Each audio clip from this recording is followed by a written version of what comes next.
தவறு செஞ்சாங்கன்னா அதே இடத்துல கண்டிப்பாக. சரி, இப்போ நிறைய விஷயம் வந்து பண்ணக்கூடாதுன்னு சொல்லியிருப்பாங்க.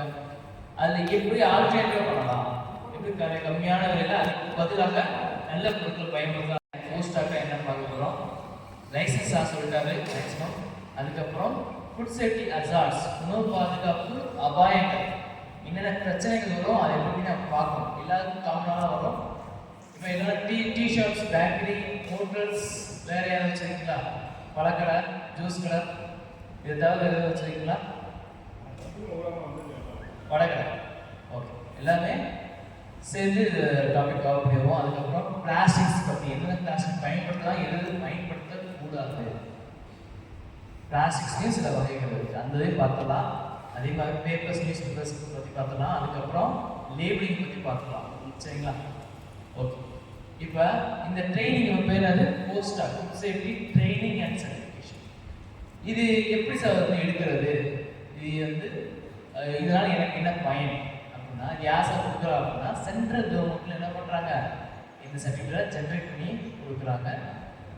உங்களுக்கு கவர்மெண்ட்டும் ஸ்டேட் கவர்மெண்ட் என்ன பண்ணுறாங்க, உங்களுக்கு இந்த ட்ரைனிங்கை கனெக்ட் பண்ணுறாங்க. முக்கியமான விஷயம், இந்த ட்ரைனிங் கண்டிப்பாக ஃப்ரீ கிடையாது, இதுக்கும் பேமெண்ட் பண்ண வேண்டியது இருக்குது. ஆனால் அந்த பேமெண்ட்டை கவர்மெண்ட் உங்களுக்காக பண்ணும். சரிங்களா? அது தெரிஞ்சுக்கோங்க. ஏன்னா ஃப்ரீ அப்படின்னா நீங்கள் வந்து அலட்சியமாக சரி ஓகே ஃப்ரீ கணக்காட்டுறதுக்காக சொல்கிறாங்க போல நம்ப வேண்டாம், நினச்சிக்க வேண்டாம். இதுக்கும் என்னது, கண்டிப்பாக பணம் பண்ணணும். ஆனால் வந்து கவர்மெண்ட் உங்களுக்காக என்ன பண்ணுறாங்க, பே பண்ணுறாங்க. இதில் இன்னும் முக்கியமான விஷயம் என்னன்னா, தேனி மாவட்டத்தில் மட்டும்தான் என்ன பண்ணியிருக்காங்க, நடைபாய வியாபாரிகளுக்கு, சின்ன சின்ன சிறு தொழில் செய்வதற்கு ட்ரெயின் கனெக்ட் பண்ணியிருக்காங்க. எந்த டிஸ்ட்ரிக்ட்ல என்ன பண்ணல, கவர்மெண்ட் ஸ்டாஃப்ஸ், அங்கன்வாடி, நூங்கு சென்ட்ரல், சிஎம் பிரேக்ஃபாஸ்ட், இவங்களுக்கு என்ன பண்ணியிருக்காங்க, கவர்மெண்ட் பண்ணது பண்ணியிருக்காங்க. உங்களுக்கு கவர்மெண்ட் வந்து பண்ணியிருக்கிறது ஒரு அரிய வாய்ப்பு. சரிங்களா? ஏன்னா கலர்ஸ்னால எவ்வளோ பிரச்சனையாக இருக்குது. இப்போ எக்ஸாம்பிள் வந்து ஒரு சர்வே சொல்லுது, நம்மளுடைய இந்தியா முழுக்க 22 கோடி பேருக்கு என்ன இருக்குது, கேன்சர். அதில் முக்கால்வாசி யார், இளைஞர்களா? இளைஞர்கள், குழந்தைங்க முக்கால்வாசி பேருக்கு என்ன இருக்குது, கேன்சர். எதனால? இந்த ஃபுட் கலர்ஸ்னால. சரிங்களா? கெமிக்கல்ஸ் அதிகமாக சேர்க்கப்பட்ட உணவுனால. சரி, இப்போ இந்த ட்ரைனிங் பார்த்துட்டோம். அடுத்து வந்து பர்சனல் ஹைஜீன், நம்ம எப்படி இருக்கணும். சரிங்களா? நம்ம எப்படி இருக்கிறோம், ஒரு கடைக்கு போகிறோம் சார், நம்ம ஒரு கடைக்கு போகிறோம், அந்த கடை எப்படி இருக்கணும், அந்த கடையோட ஒர்க் பண்ணுறவங்க எப்படி இருக்கும், நீங்கள் சொல்லுங்கள். க்ளீனாக ஃபர்ஸ்ட் ஒன்னே இனிஷியலாக நம்ம போகணுன்னே அந்த முன்னாடி இருக்கிற ரிசப்ஷனோ இல்லை வந்து டைனிங் ஏரியா எப்படி இருக்கணும், க்ளீனாக இருக்கணும், ஃப்ளோர் க்ளீனாக இருக்கணும், ஒட்டடை இருக்கக்கூடாது. அதே மாதிரி நல்ல வெளிச்சமாக இருக்கணும். அங்கே இங்கே உடஞ்சிருந்துச்சு, சீலிங் உடஞ்சிருச்சு, அது என்ன ஆகும், நமக்கு அந்த இடத்துல போய் உட்காருமா, உட்காரும். எப்போ வந்து கீழே விழுந்துனே தெரியாது. அப்போ சீலிங் உடஞ்சிருச்சுன்னா அந்த இடம் பயன்பாடு. அதே மாதிரி சில நம்ம எக்யூப்மெண்ட்ஸ் நிறைய ப்ராப்பராக வச்சுருக்கோம், ஆர்டர்படியாக வந்து என்ன பண்ணியிருக்கோம், ரேண்டமாக இல்லாமல் நீட்டாக அடுக்கி வச்சுருக்கோம். முன்னாடி என்ட்ரன்ஸு நீட்டாக. அதுக்கு அடுத்த ஸ்டேஜ் என்னது, வேலை பார்க்கணும். வேலை பார்க்கணும் எப்படி வச்சுருக்கணும், எப்படி இருக்கணும், யூனிஃபார்ம் போட்டிருக்கணும், வேற க்ளவுஸ் போட்டிருக்கணும், ஏப்ரான் போட்டிருக்கணும். ஏன் சார் சர்வ் பண்ணுறவங்க ஏப்ரான் போடணுமா? ஏன் அப்படின்னா சர்வ் பண்ணும்போது அந்த முடி விழுந்துருச்சு அப்படின்னா அது ஒரு ஃபிசிக்கல் அசால்ட் சொல்லுவாங்க. அதை வச்சு என்ன பண்ணுவாங்க, கம்ப்ளைண்ட் பண்ண முடியும், நம்ம மேலே கம்ப்ளைண்ட் பண்ண முடியும். அதுக்கப்புறம் சாப்பாடு வந்து ரொம்ப கேர்ஃபுல்லாக ஹேண்டில் பண்ணணும். மூடி வச்சு கொண்டு வரது ரொம்ப நல்லது. ஏன் அப்படின்னா ஒட்டடை வச்சு பூச்சிகள் வந்து வந்து அந்த டைமில் சர்வ் பண்ணும்போது கூட என்ன இருக்கும், விழுகிறதுக்கு வாய்ப்பு இருக்குது. முக்கியமாக அவசியம் இங்கே சமயக்கட்டை வந்து க்ளீனாக வச்சிடணும். அப்பப்போ அது இருக்க வேண்டிய வழியை அப்பப்போ முடிச்சிடணும். சரிங்களா? பர்சனல் ஹைஜீனிக்கை பொறுத்த வரையும் என்ன பண்ணக்கூடாது அப்படின்னா, அந்த வேலை செய்யக்கூடிய நபர்கள் ஜென்ஸாக இருக்கலாம், லேடிஸாக இருக்கலாம், கையில் மோதிரம், காப்பு, டயரு, வாட்சு, பேண்டு, அதுக்கப்புறம் லேடிஸ் இருந்தால் கிளாஸ் பேங்கிள்ஸு, இப்போ வந்து பிரேஸ்லெட் இருந்தால் வந்து என்ன பண்ணக்கூடாது, போடக்கூடாது.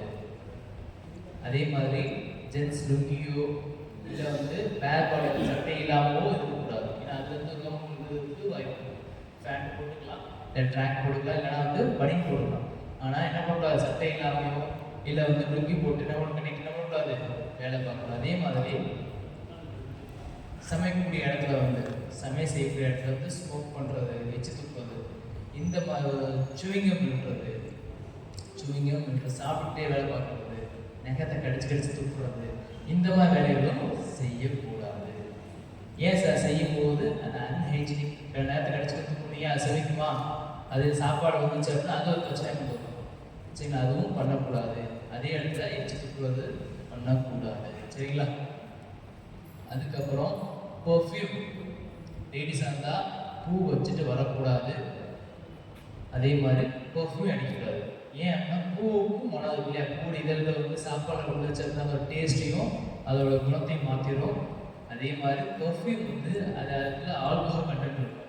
ஏன் அப்படின்னா நான் இங்கே பர்ஃப்யூம் அடிச்சுட்டு வந்திருக்கேன் அப்படின்னா பின்னாடி என்ன ஆகும், அந்த ஸ்மெல் வரதுக்காக ஆல்கோஹால் கண்டென்ட் இருக்கும். நான் ஹெவியாக அடிச்சுட்டு வரும்போது சப்போஸ் நெருப்பு பக்கத்தில் இருந்தேன் அப்படின்னா என்ன ஆகும், ஃபயர் ஆகிறதுக்கும் வாய்ப்பு. அதுக்கு ஆடைகள் வந்து எந்த மாதிரி ஆடைகள் அணியலாம் அப்படின்னா நல்ல காட்டன் அணியலாம், நூல் சட்டை அணியலாம்.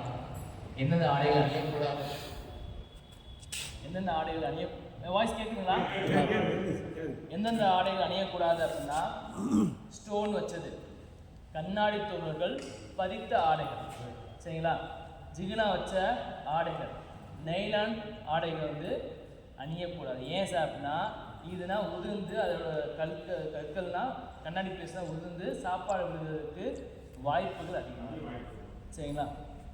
இந்த மாதிரி அது மட்டும் இல்லாமல் செல்ல பிராணிகள் பெட்ஸை என்ன பண்ணக்கூடாது, வளர்க்கக்கூடாது. இப்போ செய்தியில் கூட என்ன கேட்குறோம், 2 வயசு குழந்தைய நாய் கடிச்சிருச்சு, 4 வயசு குழந்தைய பெண் குழந்தைய நாய் கடிச்சுன்னு சொல்லி கேள்விப்படுறோம் இல்லையா.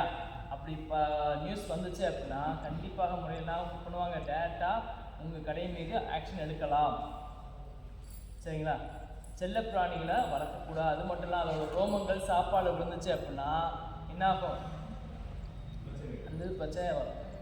சரிங்களா. அப்போ செல்ல பிராணிகளை வளர்க்கக்கூடாது.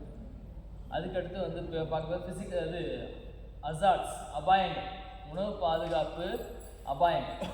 இந்த உணவு பாதுகாப்பு அபாயத்தை பொறுத்தவரையும் 4 வகை சொல்கிறாங்க. அபாயம்னா என்ன சார், டேஞ்சர், அது இங்கே இருக்கு.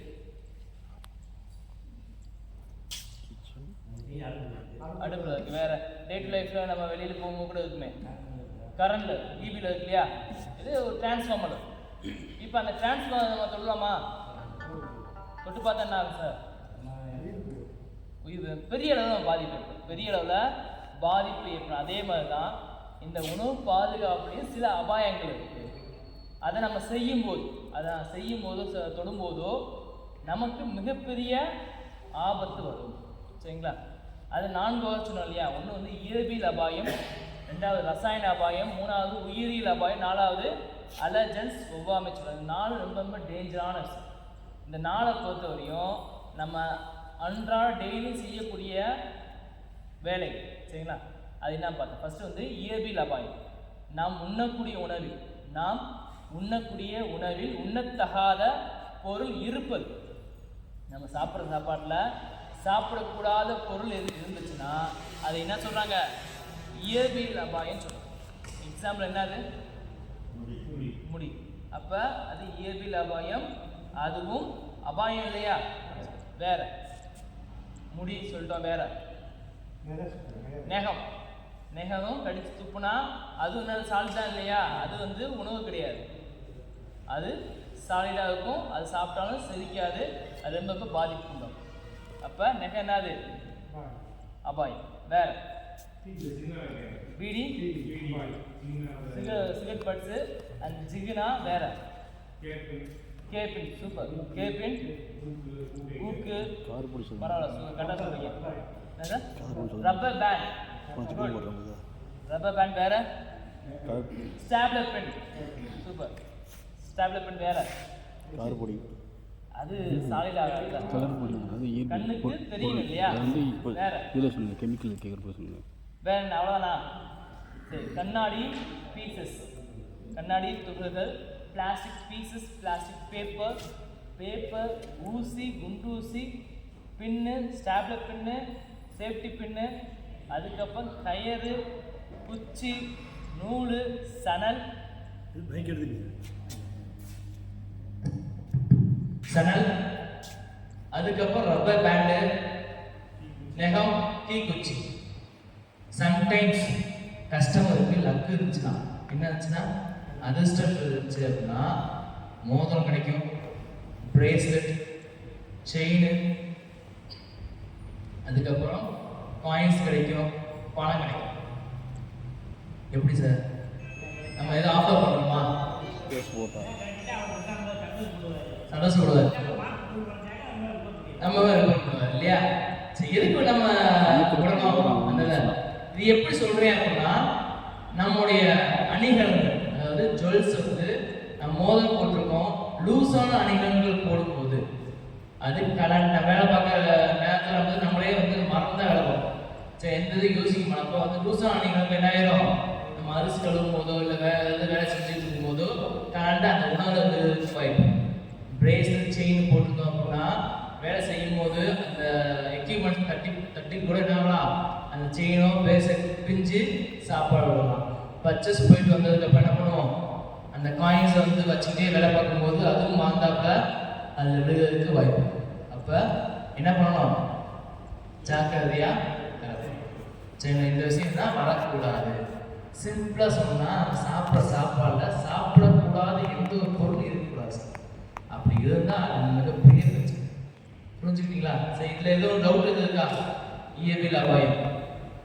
அடுத்து ரசாயன.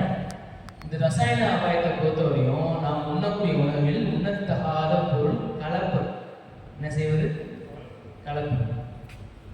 பால் காய்ச்சணும், பால் காய்ச்சக்கூடிய பாத்திரம் சரியாக வாஷ் பண்ணணும். என்ன சார், அந்த பால் கெட்டு போகும். ஏன்? பால் உண்ணக்கூடிய பொருள், அந்த சோப்புன்றது உண்ணத்தகாத பொருள், அது என்ன சீக்கிரத்திலே கெட்டுக்கிறோம். இது ரசாயன அபாயம். இப்போ இயற்பியல் அபாயத்துக்கும் ரசாயன அபாயமும் சேமா இருக்கு இல்லையா, ஒரே மாதிரி இருக்கு இல்லையா? எப்படி சார் பிரித்து பார்க்கறது அப்படின்னா, இது உண்ணக்கூடிய உணவில் உண்ணத்தகாத பொருள் இருப்பது, இது உண்ணக்கூடிய உணவில் உண்ணத்தகாத பொருள் கலப்பது. இப்போ நம்ம சாப்பாடு சாப்பிட்றோம், சாப்பாடு சாப்பிட்றோம், தட்டில் பெரிய சைஸு சேஃப்டி பின் இருக்கு. பெரிய சைஸு சேஃப்டி பின் பார்க்கலாமா? பார்க்க முடியாது, பார்க்கலாம். அது தனியாக எடுத்து பிரித்து வைக்கலாமா? பிரித்து வைக்கலாம். அப்போ ஒரு பொருளில் உண்ணக்கூடிய உணவில் உண்ணத்தகாத பொருள் பார்க்க முடியும், பிரித்து வைக்கணும். அப்போ அது இயற்பியல் அபாயம். நம்மளால் பார்க்க முடியுது, பிரிக்க முடியும். இப்போ இந்த பாலில் இருந்து அந்த சோப்பை பார்க்க முடியுமா? முடியாது. பிரிக்க முடியுமா? இப்போ ஒரு பொருளை பார்க்கவும் முடியல, பிரிக்க முடியல, ஒன்றுக்கு ஒன்று கலந்துருச்சு. அப்போ வந்து என்ன, ரசாயன அபாயம். எடுத்துக்காட்டு கலர்ஸ், சுவையூட்டிகள், அடிட்டிவ்ஸ். சரிங்களா? இந்த கலர்ஸ் வந்து பார்த்துக்கலாமா? கலர்ஸ் யார் யார் கடையில் வந்து chicken rice hotels, chicken rice, இந்த ஃப்ரைட் ரைஸ் இதெல்லாம் போடுறீங்க, bajji, bonda, fish fry, chicken sweet fry போடுறோம் இல்லையா? எல்லா கடையிலையும் போடுறோம் இல்லையா? முக்கியமாக கலர்ஸ் பற்றி தெரிஞ்சுக்கோங்க. முக்கியமாக இந்த கலர்ஸ்க்காகவே இந்த ட்ரைனிங் சொல்லலாம். கலர்ஸ் எங்கே பயன்படுத்தலாம், பயன்படுத்தக்கூடாது, பயன்படுத்தக்கூடாது. அதுக்கு ஆல்டர்னேட்டிவ் சொல்லுங்க. சரிங்களா? கலர்ஸ் எந்தெந்த உணவில் இருக்கு? சிக்கன் ஸ்டிக்கு என்ன சார், மசாலா சாப்பிட்டு விடுமா, சிக்கன் ஸ்டிக்கு வேற, பஜ்ஜி வேற, என்ன சார், போண்டா எல்லாத்தையும் வேற, ஜிலேபி, ஜிலேபி, பக்கோடா வேற. ஸ்டார்டிங் என்ன இருக்கணும், ஸ்வீட் எடுத்து கொண்டாடணும் இல்லையா? ஸ்வீட், லட்டு வேற, என்ன சார், எல்லாத்துலையும் சிம்பிளா சொன்னா எல்லாத்துலையும் இருக்கு சார். அதாவது இனிப்பு ஐட்டம்ல இருக்கு, அதுக்கப்புறம் கூல் ட்ரிங்க்ஸ்ல இருக்கு, கேக் ஐட்டம்ல இருக்கு, ஐஸ்கிரீம்ல இருக்கு, பேக்கரி ஐட்டம்ல இருக்கு, அதுக்கப்புறம் chicken 65, grill chicken, chicken tandoori, மட்டன்ல, பிரியாணில, லெமன் சாதத்துல, புளியோதரைல, தக்காளி சாதம், அதுக்கப்புறம் bajji, bonda, fish fry, prawn fry, mushroom fry, காளான் ஃப்ரை, அதுக்கப்புறம் என்னது காலிஃப்ளவர் ஃப்ரைல, அதுக்கப்புறம் பச்சை பட்டாணி, மசாக்கல்ல, காரச்சேரு, முச்சேரு, எல்லா வகையான உணவுலையும் கலர்ஸ். கவனமாக கேளுங்க, முக்கியமான விஷயம். கலர்ஸ் எதுக்கு பயன்படுத்தலாம் அப்படின்னா இனிப்பு பொருள் தயாரிக்க மட்டும். கவனமாக கேட்கணும். இனிப்பு பொருள் தயாரிக்க மட்டும் பயன்படுத்திக்கலாம். அதுவும் குறிப்பிட்ட சில அளவுக்கு அதுவும் கவர்மெண்டால அங்கீகாரம் பெற்ற கலர்ஸ் மட்டும் தான் பயன்படுத்தணும். சிந்தட்டிக் கலர்ஸ், புஷ் கலர்ஸை பயன்படுத்தக்கூடாது. மோஸ்ட்லி நம்ம என்ன வச்சிருப்போம், ஒரு டப்பாவில், சாம்பிள் டப்பாவில் ஒரு கலர்ஸ் டப்பா இருக்கும், அதை பயன்படுத்த கூடவே கூடாது. சிந்தட்டிக் கலர்ஸ் ஒரு பாக்கெட் இருக்கும், அதுவும் பயன்படுத்தணும். கவர்மெண்ட் அப்ரூவல் ஃபுட் கலர்ஸ் தான் இனிப்புக்கு பயன்படுத்தணும். அதுவும் 100 ppm. ppnது பார்ட்ஸ் பெர் மில்லியன் சொல்றாங்க. இந்த 100 ppm எப்படி சார் கொண்டு வருது? எந்த சால்ட்டா இருக்கு, ஒரு பவுடரா இருக்கு, அதை எப்படி 100 ppm கொண்டு வரணும் அப்படின்னா 0.1 கிராம் அல்லது 1 மில்லிகிராம், ஒரு நேரக்கண் அளவு எடுத்துட்டு 1 லிட்டர் தண்ணியில் கலந்தோம் அப்படின்னா அது என்னது 100 ppm. சரிங்களா? இப்போ டேரக்டா போட்டா என்ன, கலந்து போட்டா என்ன,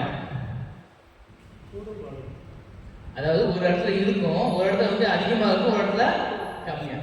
இன்னொன்று சில இடத்துல வந்து வரவே வராது. சரி, மிக்சிங் பண்ணுறதுக்கு கஷ்டமாக. இப்போ நம்ம வந்து லெமன் சாதம் செய்யணும், என்ன பண்ணுவோம், மஞ்சள் எடுத்துக்குவோம், லிக்யூடை மாற்றி, லெமனை புழிஞ்சு லிக்யூடை மாற்றிட்டா என்ன பண்ணுவோம், அதை கழுவி மிக்சிங் பண்ணுவோம். அப்போ மிக்சிங் பண்ணுவோம் ஈஸியாக இருக்கும். அது லிக்யூடை மாற்றணும். ஏன்னா அது கான்சன்ட்ரேஷன் வந்து என்ன ஆகும், குறைக்கும். அது எல்லா இடத்துலையும் ஈஸியாக ஸ்ப்ரெட் ஆகும். பட் டேரக்டாக நீங்கள் வந்து அந்த பவுடரை போடும்போது என்ன ஆகும் அப்படின்னா அது ஈவனாக எல்லா இடத்துலையும் என்ன ஆகாது, வராது. ஒரு இடத்துல ஹையாக இருக்கும், ஒரு இடத்துல கம்மியாக.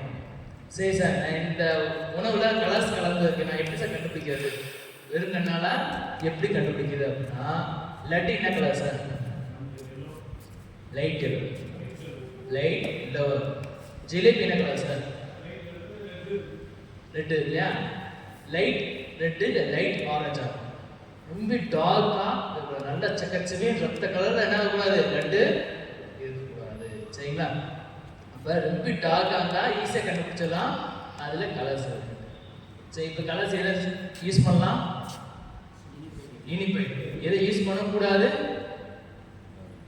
காரத்துக்கும் நான்வெஜ். இது சந்தேகம் இருக்கா? இல்லையா? உண்மையே இல்லையா? சும்மா கேட்கலாம். குட். இனிப்புக்கு மட்டும் ஏன் சார் வந்து பண்ணக்கூடாது சார்? ஜிஎஸ்டி போட்ட மாதிரி இனிப்புக்கு 5% ஜிஎஸ்டி, காரத்துக்கு 12% ஜிஎஸ்டி, கம்ப்யூட்டர் குழம்புது இல்லையா, அந்த மாதிரியா? சரி, ஏன் 5 க்ரீம் பண்ணுக்கு 12%. சரி, அந்த இது கான்ட்ராக்ஷன் வர வேண்டாம். நம்ம இந்த உணவு ஏன் சார் வந்து இனிப்புக்கு பயன்படுத்தலாம், காரத்துக்கு பயன்படுத்தலாம்? இப்போ எக்ஸாம்பிள் ஒரு இமேஜின் நினச்சிக்கோங்க. இன்னைக்கு காலையில் நீங்கள் சாப்பிட்றதுக்கு நான் லட்டு தரேன். என்ன தரேன்? பிடிக்காதா? பிடிக்கும். காலை சாப்பாடுனாது லட்டு. சாப்பிடலாமா? ஓகே. மதியம் ஜிலேபி. மதிய சாப்பாடுனாது சாப்பிடலாமா? சரி. Night variety.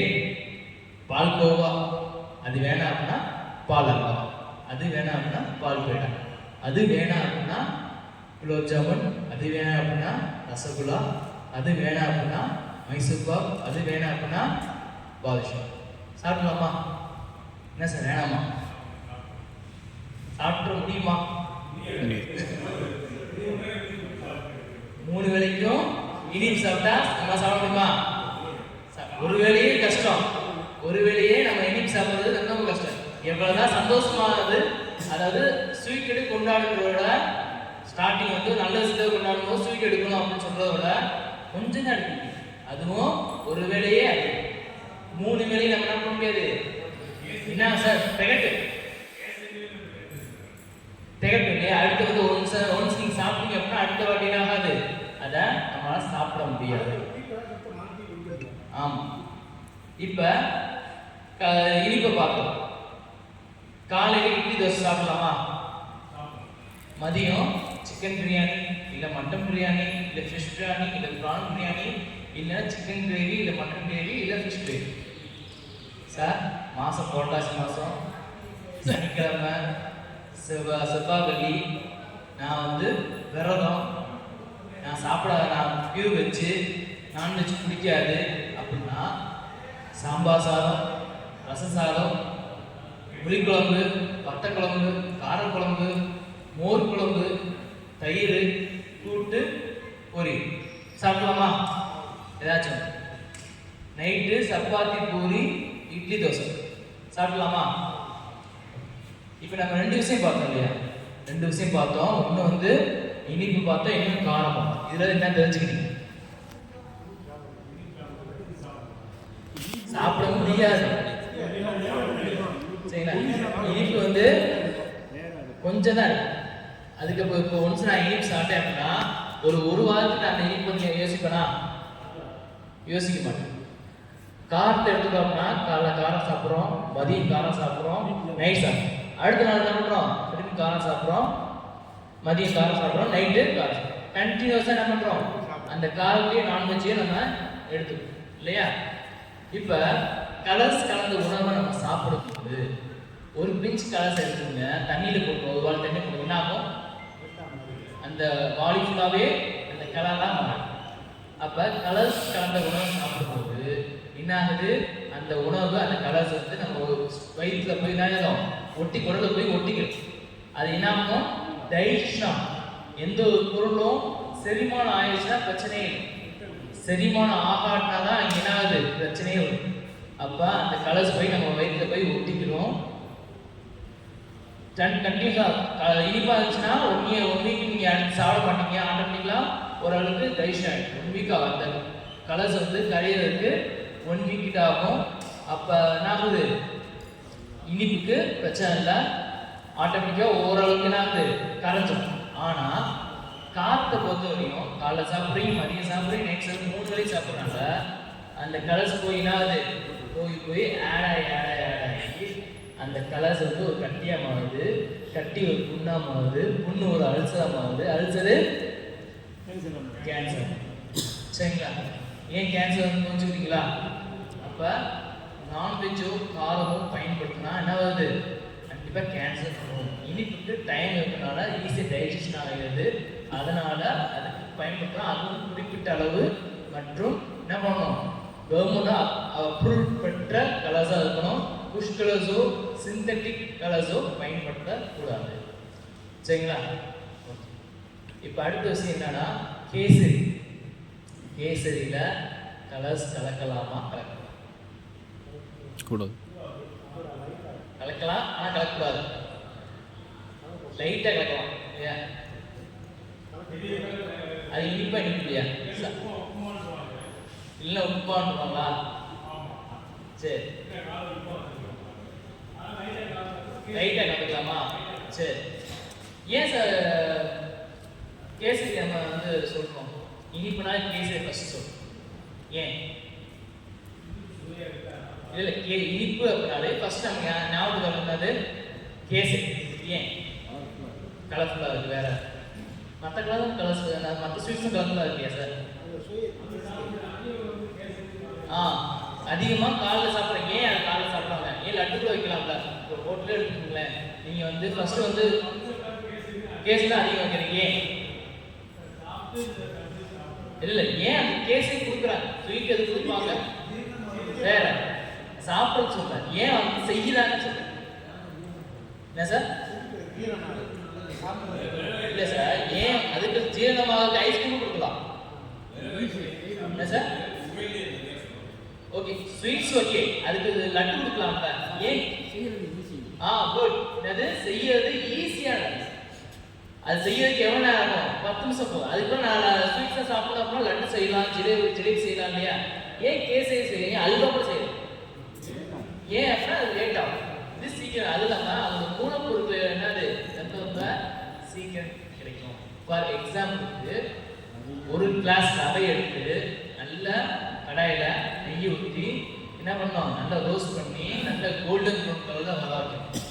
வந்ததுக்கப்புறம் தண்ணியை எடுத்து வச்சுட்டு என்ன பண்ணோம், எவ்வளோ ரவை எடுத்தோம் அதோட 3 பங்கு தண்ணியை ஊற்றும். நல்லா கொதி வந்ததுக்கப்புறம் அந்த ரவையை போட்டு நல்லா கிண்டி விட்டு எப்படி பதம் எப்படி இருக்குன்னா ரொம்ப தண்ணியாக இருக்காது, ரொம்ப கட்டியாது, அந்த மாதிரி பண்ணிட்டு அதுக்கப்புறம் என்ன பண்ணோம், முந்திரி பருப்பு பிஸ்கஸ் பண்ணணும். நல்லா நெய்யில் ரோஸ்ட் ஆகணும், நல்லா கோல்டன் ப்ரௌனில் இருக்கணும். முக்கியமான விஷயம் என்ன இருக்கணும், அது முந்திரி, அரை முந்திரி, பாதி முந்திரி இருக்கணும். எப்படி இருக்கணும், போட்டால் முழு முந்திரியாக இருக்கும். அப்போ தான் எனக்கு சரிங்களா. அதுக்கப்புறம் என்ன பண்ணணும், நெய்யை அசல் நெய்யை சும்மா கேஸ் சுற்றி சும்மா டக்கு என்ன பண்ணணும், சொட்டணும். அதுக்கப்புறம் லாஸ்ட் 2 ஏலக்காய் எடுத்து அது பவுடர் ஆக்கி என்ன பண்ணணும், தூவி ஊற்றியாருன்னா என்ன ரெடி கேஸ் ரெடி ஆயிடுச்சா? நினச்சா இல்லையா? என்ன சார்? இனிப்பு கேசரி பதமானதுக்கப்புறம் எவ்வளோ எடுத்தோமோ அதோட 2 பங்கு சாதிச்சேன் 2 பங்கு சக்கரை போடும். அது போட்டால் தான் என்ன டேஸ்ட் ஆகும். இது ஏன் சொல்கிறேன் அப்படின்னா இது செய்யறதுக்கு எளிமையானது, சீக்கிரம் 10 நிமிஷம் செஞ்சிடலாம், மூலப்பொருட்கள் ரொம்ப கம்மி. அப்போ இந்த பொருளை என்ன பண்ணணும், நம்ம அடிக்கடி சாப்பிடும். வாரத்துக்கு 2 வாட்டியோ 3 வாட்டியோ நம்ம செஞ்சு நம்ம வீட்டில் கூட சாப்பிடுவோம். அப்படி செய்யும் போது என்ன அதுவும் கலர்ஸ் ஆட் ஆகிறதுக்கு வாய்ப்பு இருக்குது சரிங்களா. அதுவும் நாங்கள் ரிப்பீட்டாக சாப்பிடும்போது செரிமானத்துக்கு அதிக நாட்கள் கொடுக்காதனால அது என்னாகும், டெலிஷன் ஆகாமல் கேன்சர் ப்ரொடியூஸ் பண்ணுறதுக்கு வாய்ப்பு. அப்போ கேசரி என்ன கலரு, எல்லோ கலர் தான், ஒயிட் கலர் வச்சுக்கோங்க சார். சரி, இன்னொரு சர்வே சொல்லுது, நம்ம தொடர்ந்து கலர்ஸ் கலந்த உணவை 90 நாள் சாப்பிட்டாலே 80% கேன்சர் வரதுக்கு வாய்ப்பு. எத்தனை பர்சன்டேஜ்? 80% கேன்சர் வரதுக்கு வாய்ப்பு. குழந்தைங்க சாப்பிட்டா 30 நாள் சாப்பிட்டு, நமக்கு 90 நாள் 3 மாதம், அவங்களுக்கு 30 நாள் சாப்பிட்டாலே 80% கேன்சர் வர்றதுக்கு வாய்ப்பு. இப்போ கேன்சர் வரணுமா வரக்கூடாது குழந்தைங்களுக்கு? வரலாமா? வரக்கூடாது. மற்றவங்களுக்கு யாருக்கும் வரக்கூடாது இல்லையா? சரி, அப்போ கலர்ஸ் கலக்கலாம் வரக்கூடாதா? அப்போ கேஸ் என்ன கலர்? ஒயிட் கலரே சிறந்தது, மற்ற கலர்ஸை ஆட் பண்ண வேண்டாம்.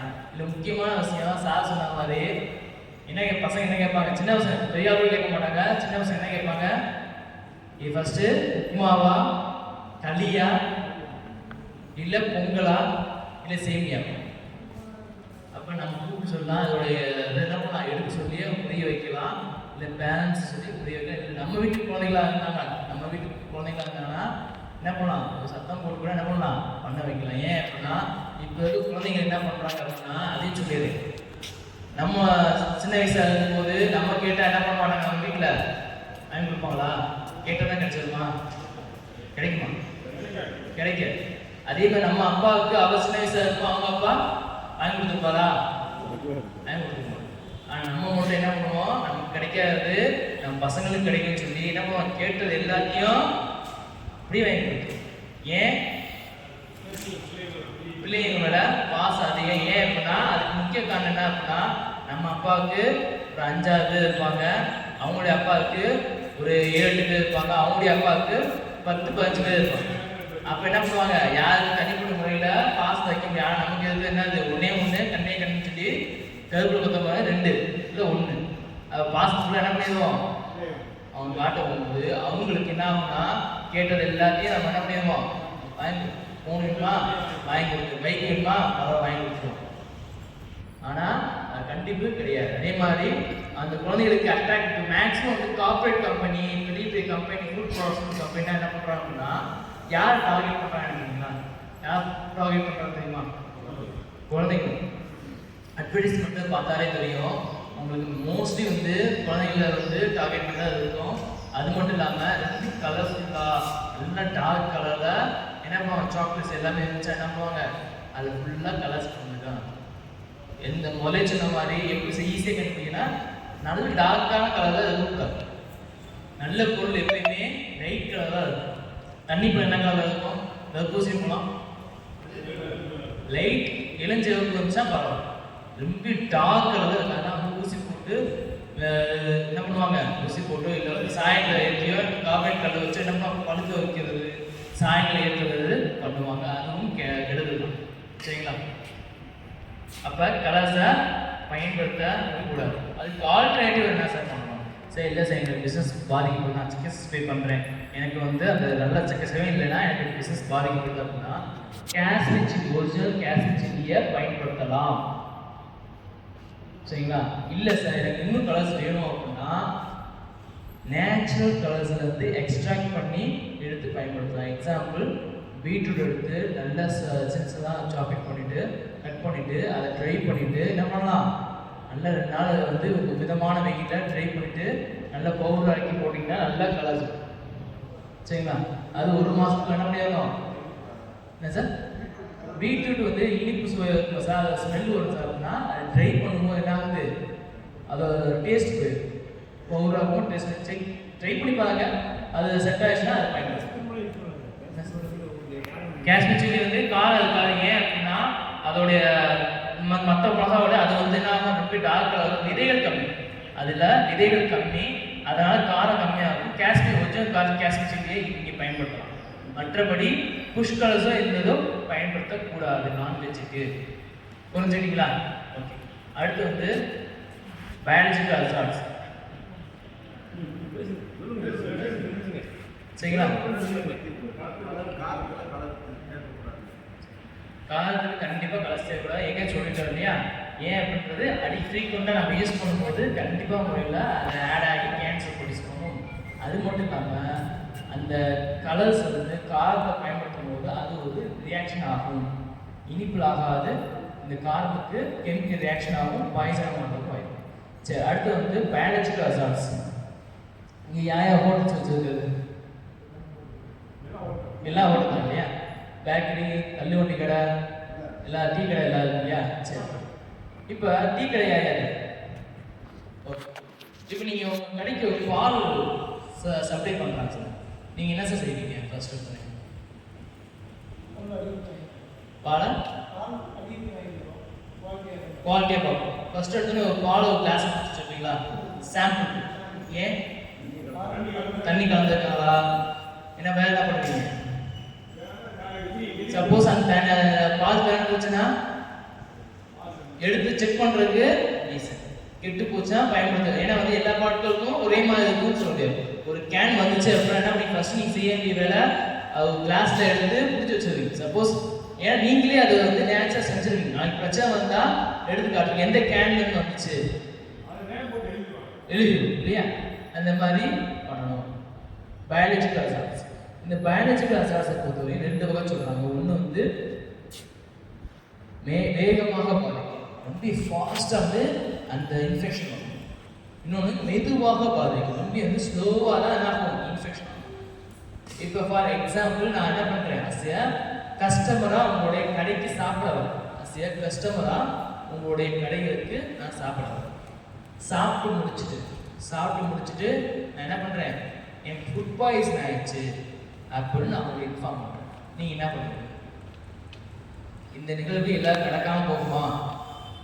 நடக்கிறதுக்கு வாய்ப்பு அதிகமாக இருக்கும். நடக்கும்போது என்ன செய்யணுன்றதை நம்ம பேசணும். இப்போ நான் உங்கள் கடைக்கு வரேன், வந்து சாப்பிட்றேன் என்ன ஆகுது, ஃபுட் பாய்சன் ஆயிடுச்சுன்னு நான் உங்களுக்கு சொல்கிறேன். நீங்கள் என்ன பண்ணுறீங்க? அடுத்து வராமல் பார்த்துக்கிறேன், இப்போ வந்துருச்சு, இப்போ என்ன பண்ணுவீங்க? என்ன சார்? நம்மளுடைய உணவுப் பொருட்கள் பாலோட நம்மளோட தயாரிச்ச உணவை வந்து செக் பண்ணுவோம். ஓகே, அது இப்போ எனக்கு என்ன பண்ணுவீங்க? ஹாஸ்பிட்டலுக்கு போய் பக்கத்தில் இருக்கு, அது அப்போலோ ஹாஸ்பிட்டல் இருக்குது, இல்லை வந்து பெரிய ஹாஸ்பிட்டல் இருக்குது, அதில் என்ன பண்ணிடலாம், கூப்பிட்டு போய் ஆல் செக்அப் ஏடு வச்சுட்டு எல்லாம் செக்அப் பண்ணிடலாமா? மாட்டிக்குவோமா? வேற நம்ம கேட்கக்கூடிய கேள்வி ஃபர்ஸ்ட் நம்ம நேச்சுரலாக பார்ப்போம், ரியாலிட்டியாக பார்ப்போம். நம்ம என்ன செய்வோம், என்ன கேட்போம், செட்டில்மெண்ட் கேட்போம். சரி இல்லை சார், நீங்கள் என்ன சொல்றீங்க? குட். என்ன பண்ணுவோம்? இங்க உணவு சாப்பிட்டீங்க, இதுக்கு முன்னாடி காலையில என்ன சாப்பிட்டீங்க, நேற்று நைட் என்ன சாப்பிட்டீங்க, நேற்று மதியம் என்ன சாப்பிட்டீங்க கேட்பீங்க இல்லையா? ஏன்? நமக்கு தெரியும் ஃபுட்டுன்றது, உணவுன்றது உடனே என்ன ஆகாது, ஃபுட் பாய்சன் ஆகாது. ஃபர்ஸ்ட் சாப்பிடணும், அந்த உணவு வயிற்றுக்கு போகணும், அந்த வயிற்றில் இருக்கக்கூடியது வந்து HCl ஹைட்ரோகுளோரிக் ஆசிட் வந்து என்ன ஆகணும், சுரக்கணும். அதுக்கப்புறம் அந்த உணவு செரிமானம் ஆகணும். அந்த செரிமானம் ஆனதுக்கப்புறம் அதில் பாக்டீரியா அதிகமாக இருந்தால் அது க்ரோத் ஆகும். க்ரோத் ஆச்சு அப்படின்னா நம்ம உடம்புல என்ன இருக்குது, நேச்சுரலாக நோய் எதிர்ப்பு சக்தி இருக்குது. அது என்ன ஆகும், போய் சண்டை போடும். சண்டை போட்டதுக்கு அப்புறம் அதையும் மீறி பாக்டீரியாஸ் அதிகமாக இருந்தாலும் என்ன ஆகும், ஃபுட் பாய்சன் ஆகும். இது மேக்ஸிமம் 48 hours 2 days ஆகும். Minimum 3 to 4 hours. பிகாஸ் என்னோட நோய் எதிர்ப்பு ரொம்ப கம்மியாக இருக்குது, எனக்கு ரொம்ப வீக்காக இருக்கேன் அப்படின்னா இம்மிடியட்டாக என்ன ஆகும், ரியாக்ட் ஆகும். 3 to 4 hours ஆச்சு என்ன ஆகும், டைம் ஆகும். Minimum 3 to 4 hours. சரி, இப்போ நீங்கள் என்ன கேள்வி கேட்பீங்க, ஃபுட் பாய்சன் சொன்னால் இதுக்கு முன்னாடி என்ன சார் நீங்கள் இப்படி கேள்வி கேட்பீங்க தெரியும் சார். அதனால தான் என்ன பண்ணுறேன், காலையிலையும் உங்கள் கடையில் தான் சாப்பிட்டேன், நேற்று நைட்டும் உங்கள் கடையில் தான் சாப்பிட்டேன், நேற்று மதியமும் உங்கள் கடையில் தான் சாப்பிட்டேன். இப்போ என்ன பண்ணுவீங்க, அதுக்கு நீங்கள் என்ன செஞ்சிடணும், அது பண்ண முடியாது. வேற நீங்கள் என்ன செஞ்சிடணும், பில்லு ஓகே, வேற என்ன செய்வீங்க, வேற என்ன செஞ்சு வச்சிருக்கோம் உங்க கடையில், எந்த உணவு தயாரிக்க இல்லையா, என்ன வச்சிருக்கோம், உணவு மாதிரி, உணவு சாம்பிள் வந்து கண்டிப்பா எடுத்து வைங்க. அதுதான் உங்களை காப்பாற்றும். இப்போ வந்து டெஸ்ட் பண்ணாம வச்சுக்கோங்க, ஒன்றும் இல்லை, அதை வந்து எப்போ வேணா என்ன பண்ணலாம், லேப்ல கொடுத்து செக் பண்ணிக்கலாம். அது எது வரையும் எடுத்து வச்சு சொல்லிடுங்க, அடுத்த உணவு தயாரிக்கும் வரை. இப்போ நீங்கள் தயாரிக்கிறீங்க, அடுத்து வந்து அடுத்த 24 hours சரி, அடுத்த உணவு தயாரிக்கும் வரை இந்த உணவை எடுத்து வச்சாதான் என்னாகும், நீங்கள் இப்போ என்னையை வந்து செக் பண்ணுறேன் சார் சொன்ன மாதிரி, என்னையை ஃபுட் செக் பண்ணாலும் என் ஃபுட் பாய்சன் ஆகிருக்கலாம், உண்மையில ஆகிருக்கலாம். ஆனால் என்ன நோய் எஃப்சி கம்மியாக இருந்திருக்கலாம், வேற கூட ஆகிருக்கலாம் இல்லையா, வேறு கூட சாப்பிடலாம், தண்ணி குடிச்சு கூட ஆகிருக்கலாம், ஃபுட் பாய்சன் ஆகிருக்கும். அப்போ யாரால் வந்து ஆச்சுன்னு சொல்லி கண்டுபிடிக்க முடியாது. இப்போ உங்களால் ஆச்சுன்ற நீங்கள் ப்ரூவ் பண்ணணும். அப்போ என்ன பண்ணணும், யாராக இருந்தாலும் அதான் சார் பதில் சொல்லாது, என்ன பண்ணியிருப்பாரு, ஒரு பால் ஒரு டின்னு வந்து பால் வருது அப்படின்னா அதுலேருந்து ஒரு கிளாஸ் பாலை தண்ணி ஆட்டி. ஏன்னா எந்த பிரச்சனையாக இருந்தால் யார் பண்ணலாம், குடிச்சவங்களை சோதிச்சு பார்க்க முடியுமா, முடியாது. இப்போ எனக்கு வந்து உண்மையை இன்னொரு கேள்வி கேட்கலாம், சார் உங்களுக்கு மட்டும் எப்படி சார் வந்து மற்ற சாப்பிட்றாங்க அவங்க வந்து ஆகலை, உங்களுக்கு கூட ஆகலை அப்படின்னா எனக்கு நோய் சக்தி கம்மியாக இருக்கு, என் உடம்பு வீக்காக இருக்கும். அதுக்காக என்ன பண்ண முடியாது, நான் தான் இது பண்ணேன் அப்படின்னு ஏமாற பழி பண்ண முடியாது. சாப்பிட்றனால ஃபுட் பாய்சன் ஆகிருக்கும். சரி, சீக்கிரமாகவே எனக்கு அட்டாக் ஆகிருக்கும். அதனால் என்ன பண்ணிருக்கோம், ஃபுட் சாம்பிள் கண்டிப்பாக எடுத்து வைங்க. எடுத்து வைக்கல சரி சார் நீங்கள் எவ்வளோ சொன்னாலும் எனக்கு கவலை கிடையாது, நான் எடுத்து வைக்க முடியாது, எடுத்து வைக்க மாட்டேன்னா என்ன சார் பிரச்சனை, என்ன பிரச்சனை, அதாவது டேரக்டா உங்க மேல கேஸ் போடலாம். என்ன பண்ணலாம், சாம்பிள் எடுத்து வைக்கல அப்படின்னா, இப்போ நான் உங்களோட வந்து கோபமா சண்டை சார், உங்களுக்கு எனக்கு சண்டை, நீங்க சாம்பிள் எடுத்து வைக்கல தெரியும், உங்க மேல கேஸ் போடுறேன், இந்த மாதிரி எனக்கு ஃபுட் பாய்சன் ஆயிடுச்சு. என்ன பண்ணுவாங்க, சாம்பிள் இருந்தா என்ன செக் பண்ணி ஓகே உங்க மேல தப்பு இல்லைன்னு சொல்லி சொல்லுவாங்க. இது அப்படி இல்லை, எடுத்து வைக்கல அப்படின்னா டேரக்டா இவங்களால என்னது தவறு அப்படின்னு சொல்ல முடியும், சொல்லலாம். இப்போ கண்டிப்பாக என்ன பண்ணிடணும், சாம்பிள் எடுத்து வச்சுக்கணும். சாம்பிள் எடுத்துக்கலாமா வேணாமா, யாருக்காக, உங்களுக்கு. சரி, அது நார்மலான டெம்பரேச்சர் வச்சுருங்க. ஏன்னா ஃப்ரிட்ஜில் வச்சிங்க அப்படின்னா நீங்கள் 24 மணி நேரம் வச்சும் வந்து நாங்கள் ஸ்டோரேஜ் பண்ணினா அது வந்து பதப்படுத்தி இருக்கும். அதாவது ஃபார் எக்ஸாம்பிள் ஸ்டோரேஜ் ஆகிருக்கும், அது க்ரோத்தை காட்டாது. சரிங்களா, நார்மல் டெம்பரேச்சர் வைங்க. சப்போஸ் ஃபார் எக்ஸாம்பிள் சொல்கிறேன், இன்னைக்கு மதியம் ஒரு 12 மணிக்கு என்ன பண்ணுறீங்க, ஒரு சாப்பாடு செய்கிறீங்க, நான் 1 மணிக்கு சாப்பிட்றேன், எனக்கு ஒரு 4 hours கழிச்சு என்ன ஆகுது, ஃபுட் பாய்சன் ஆச்சு. மினிமம் 4 hours என்ன ஆகும், அடுத்து என்ன பண்ண, நான் என்ன பண்ணுவேன், கம்ப்ளைண்ட் பண்ணலாம் பண்ண மாட்டேன், யார்கிட்ட பண்ணுவேன், நல்ல பண்ணலாம். இப்போ இருக்க சுச்சுவேஷன் பண்ணி சொல்லுங்க, யார்கிட்ட பண்ணுவேன், ஃபுட் சேஃப்டி ஆஃபீஸர் கம்ப்ளைண்ட். அவர் என்ன பண்ணுவார், வந்தனக்கு முதல் கேள்வி என்னது, சாம்பிள் எடுத்து வச்சியா, லைசன்ஸ் இருக்கா, எல்லா டாக்குமெண்ட் இருக்கா, சாம்பிள். சரி, சாம்பிளை நீங்கள் எதில் எடுத்து வைக்கணும், கண்ணாடி பாட்டிலில் எடுத்து வைக்கணும். எதில் எடுத்து வைக்கக்கூடாது அப்படின்னா பிளாஸ்டிக் டப்பாலையோ அல்லது சில்வர் பாத்திரத்தில் எடுத்து வைக்கக்கூடாது. பிளாஸ்டிக் டப்பா பொறுத்த வரைக்கும் என்ன ஆகும், பிளாஸ்டிக்கோட அதிக ஹீட்டில் பிளாஸ்டிக்கோட ரியாக்ட் ஆகி அது பாய்சன் சொல்லி ரிசல்ட் வர்றதுக்கு வாய்ப்பு இருக்கு. அது மட்டும் இல்லாமல் சில்வரை பொறுத்த வரையும் ரஸ்ட் ஃபார்ம் ஆகும். பழைய பாத்திரமாக இருந்தாலும் என்ன ஆகும், ரஸ்ட் ஃபார்ம் ஆகும். அந்த ரஸ்டோட ஃபுட்டு கண்டாமினேட் ஆச்சு அப்படின்னா அதுவும் பாய்சனாக வர்றதுக்கு ரிசல்ட் வர்றதுக்கு வாய்ப்பு. சரி, இப்போ என்ன பண்ணிட்டாங்க, சாம்பிள் எடுத்து வச்சுட்டாங்க. நீங்கள் எடுத்துட்டீங்க, சார் எடுத்துட்டாரு. எத்தனை மணிக்கு ஃபுட் பாய்சன் ஆச்சு? 5 மணிக்கு 6 மணிக்கு வந்து எடுத்துட்டாரு. 6 மணிக்கு வந்து எடுத்துட்டாரு. அடுத்து இங்கே அனுப்பணும், லேப். 6 மணிக்கு மேலே லேப் ஓப்பன் ஆயிருக்குமா? முடியுது. அப்போ எப்போ எடுக்கும்போது மறுநாள். இப்போ சாப்பாடு எடுத்து வச்சு நார்மல் டெம்பரேச்சர் எடுத்து வச்சு அந்த உணவு 6 மணி நேரத்தில் என்ன ஆயிரும், ஒரு விதமான சொன்ன ஆயிரம். இப்போ 24 மணி நேரம் கழிச்சு அனுப்பிச்சாருன்னா என்ன கேட்டு ஆட்டோமேட்டிக் கட்டி போயிருமா? அப்போ ரிப்போர்ட் யாருக்கு அகேன்ஸ்ட் ஆகுமா? நமக்கு அகேன்ஸ்ட் ஆகுமா? கரெக்டாக ஆகுமா? அகேன்ஸ்டாக வருமா? இது அகேன்ஸ்டாக வராது, கரெக்டாக வரும். ஏன் அப்படின்னா இந்த கேள்வி எப்படி நமக்கு வரும். அப்போ அதுக்காக சொல்கிறேன், ஏன் சார் அகேன்ஸ்டாக வராது? ஆல்ரெடி வந்து இப்போ 6 மணி 8 மணி நேரத்தையே உணவு கெட்டு போக வந்துடும். இது 24 மணி நேரம் கழிச்சு வந்து என்ன பண்ணுறாங்க, கொடுக்குறாங்க. ஆட்டோமேட்டிக்காக அது கெட்டு போயிடும் இல்லையா? ஃபேக்டரி வேர்ஸ் அதிகமாக டெவலப் ஆகிடும் இல்லையா? ஆனால் அப்படி ஆகாது. ஏன் சார் அப்படின்னா ஃபுட் சேஃப்டி ஆஃபீஸர் அதை வந்து கலெக்ட் பண்ணும்போது ஒரு கெமிக்கல் கலப்படும். அந்த கெமிக்கலை என்ன பண்ணுவாங்க, கலந்தோடனே அந்த ப்ராசஸ் அதோடு ஸ்டாப் ஆகி அதுக்கப்புறம் என்ன ஆகாது, குரோத் ஆகாது. அப்போ லேப் டெஸ்ட் பண்ணும்போது 1 நாளோ 2 நாள் கழிச்சு கூட டெஸ்ட் பண்ணால் கூட என்ன ஆகும், எக்ஸாக்ட் ரிப்போர்ட் வரும். அதனால யாருமே வேணுக்கு என்ன செய்ய போக கிடையாது, உங்களால் என்ன செய்ய போக கிடையாது. ஃபேக்கான ரிப்போர்ட்டோ தப்பான ரிப்போர்ட்டோ கொடுக்க முடியாது, கரெக்டான ரிப்போர்ட்டே. சரி, இப்போ அந்த கெமிக்கல் நேம் தெரிஞ்சுக்கணுமா?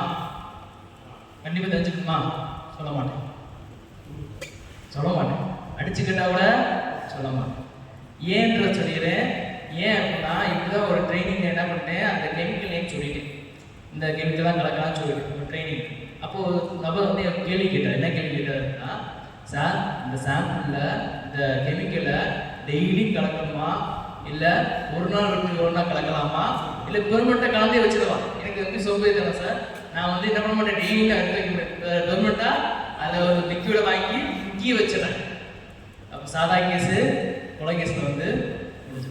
அப்போ என்ன பண்ணக்கூடாது, இந்த மாதிரி கெமிக்கல்ஸ்லாம் வந்து அவங்களுக்கு சொல்ல முடியாது, சொல்லவும் கூடாது. இது ஏன்றதுக்காக இந்த எக்ஸாம்பிள் சொன்னேன். இந்த கெமிக்கல்ஸை கவர்மெண்ட் ஆஃபீஸர் தான் வாங்கணும் அப்படின்னா ஆஃபீஸ் தான் வாங்க முடியும். தனியாக நீங்கள் வந்து அந்த கெமிக்கல்ஸை வாங்க முடியாது, கொடுக்கவும் மாட்டாங்க. அதுதான் கவர்மெண்ட் அப்ரூவலுக்கு தான் என்ன பண்ணுவாங்க, பர்பஸ் தான் கேட்டு தான் என்ன பண்ணுவாங்க, இந்த மாதிரி கெமிக்கல்ஸை கொடுப்பாங்க. சரி, அடுத்து வந்து வேகமாக பாதிக்கக்கூடியது.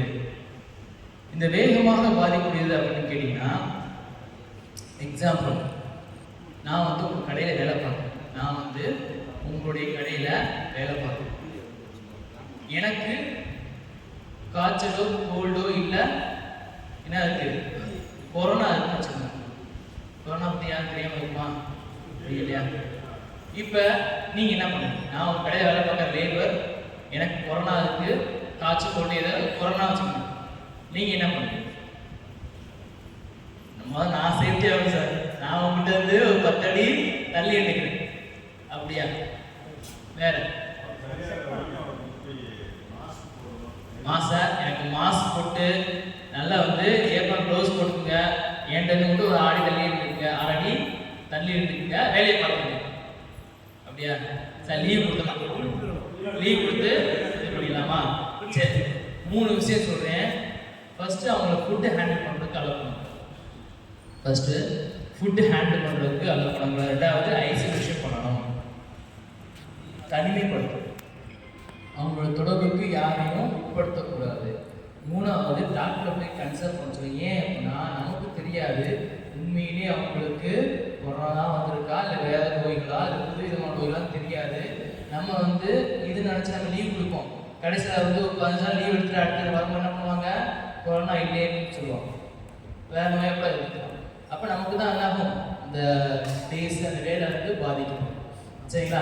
அதனால் டாக்டரை கன்சல்ட் பண்ணுறது ரொம்ப நல்லது. உண்மையிலே போய் சொல்லிட்டு என்ன பண்ணிடலாம், எனக்கு டேஸ்ட்டு தெரியல, உண்மையிலே இப்படி இருந்துச்சு போய் சொல்லிட்டு கூட என்ன பண்ணிடலாம், லீவ் போடலாம்.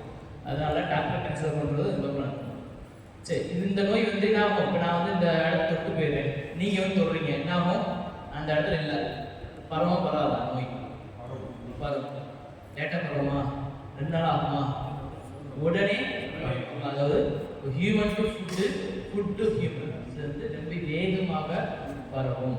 சரிங்களா? அடுத்து வந்து அலர்ஜன்ஸ். இது முடிச்சுட்டு ஒரே ஒரு கேள்வி, அதுக்கு பதில் சொல்லிட்டா முடிச்சு. சரிங்களா? லாஸ்ட் வந்து அலர்ஜன்ஸ். அலர்ஜன்ஸை பொறுத்தவரையும் எல்லாருக்கும் பொறுத்தாது, நோய் எதிர்ப்பு சக்தி கம்மியாகக்கூடிய சில நபர்களுக்கு தான் அலர்ஜன்ஸ் பொருந்தும். அது மட்டும் இல்லாமல் எல்லா வகையான உணவு கிடையாது, சில குறிப்பிட்ட வகையான உணவு, கோதுமை, பயிர் வகைகள், கடலை வகைகள், பால், முட்டை, மீன், இறால் மீன் இந்த மாதிரி உணவுகளை சாப்பிடும்போது என்னாகுது? அலர்ஜன்ஸ் ஏற்படுது. இது பேர்த்துலேருந்து வரலாம், பிறந்ததுலேருந்து இருக்கலாம், இல்லைன்னா இடையிலேருந்து வரலாம். இதோட சிம்டம்ஸ் வீசிங், காய்ச்சல், அதுக்கப்புறம் வாமிட்டிங், அதுக்கப்புறம் கை காலில் இச்சிங் அண்ட் ரேஷஸ் இதெல்லாம் வரதுக்கு வாய்ப்பு இருக்குது. சரிங்களா? இது வந்து இம்மிடியேட்டாக ரியாக்ட் ஆகும், சாப்பிட்ட உடனே அந்த அலர்ஜன்ஸ் ஏற்படும். இப்போ எக்ஸாம்பிள் என்ன இருக்குன்னா, இப்போ ஒரு நபர் வந்து ஒரு கஸ்டமர் வந்து உங்கள் கடைக்கு சாப்பிட வராது, ஏதோ ஒன்று சாப்பிட்டாரு, முட்டை கலந்த உணவோ இல்லை வந்து ஃபிஷ் சம்மந்தப்பட்ட உணவோ சாப்பிடாது, அவருக்கு அலர்ஜி ஆயிடுச்சு, இல்லை பயிரோ கடலை வகை சார்ந்த உணவோ சாப்பிடாது, அலர்ஜி ஆயிடுச்சு, நீங்கள் என்ன பண்ணுவீங்க? இமீடியட்டாக போய் வந்து உடனே சாப்பிட்ட உடனே ரியாக்ட் ஆகும்.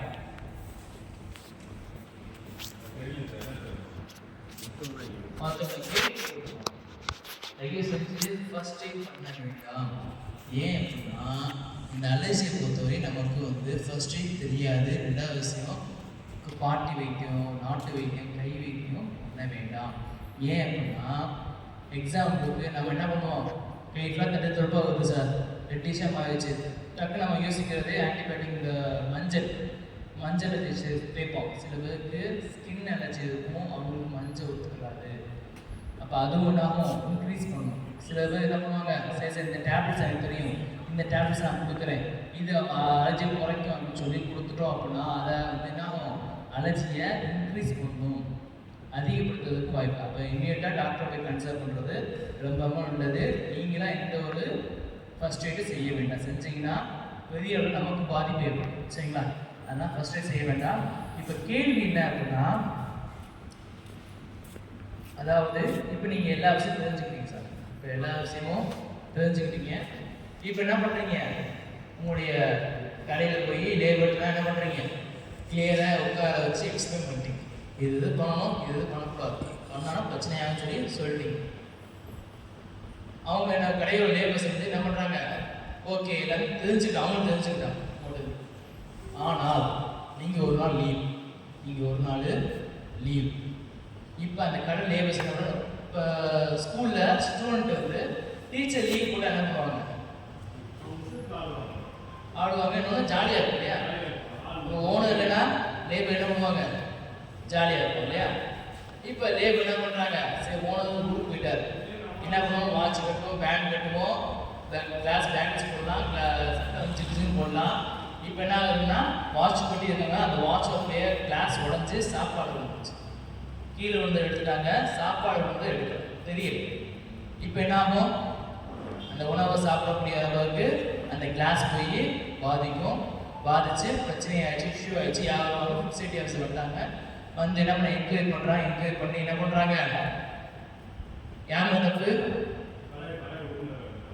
யார் தப்பு செஞ்சது, சப்ளையர், குக்கு இல்லையா, குக்கு தான் தப்பு செஞ்சது இல்லையா.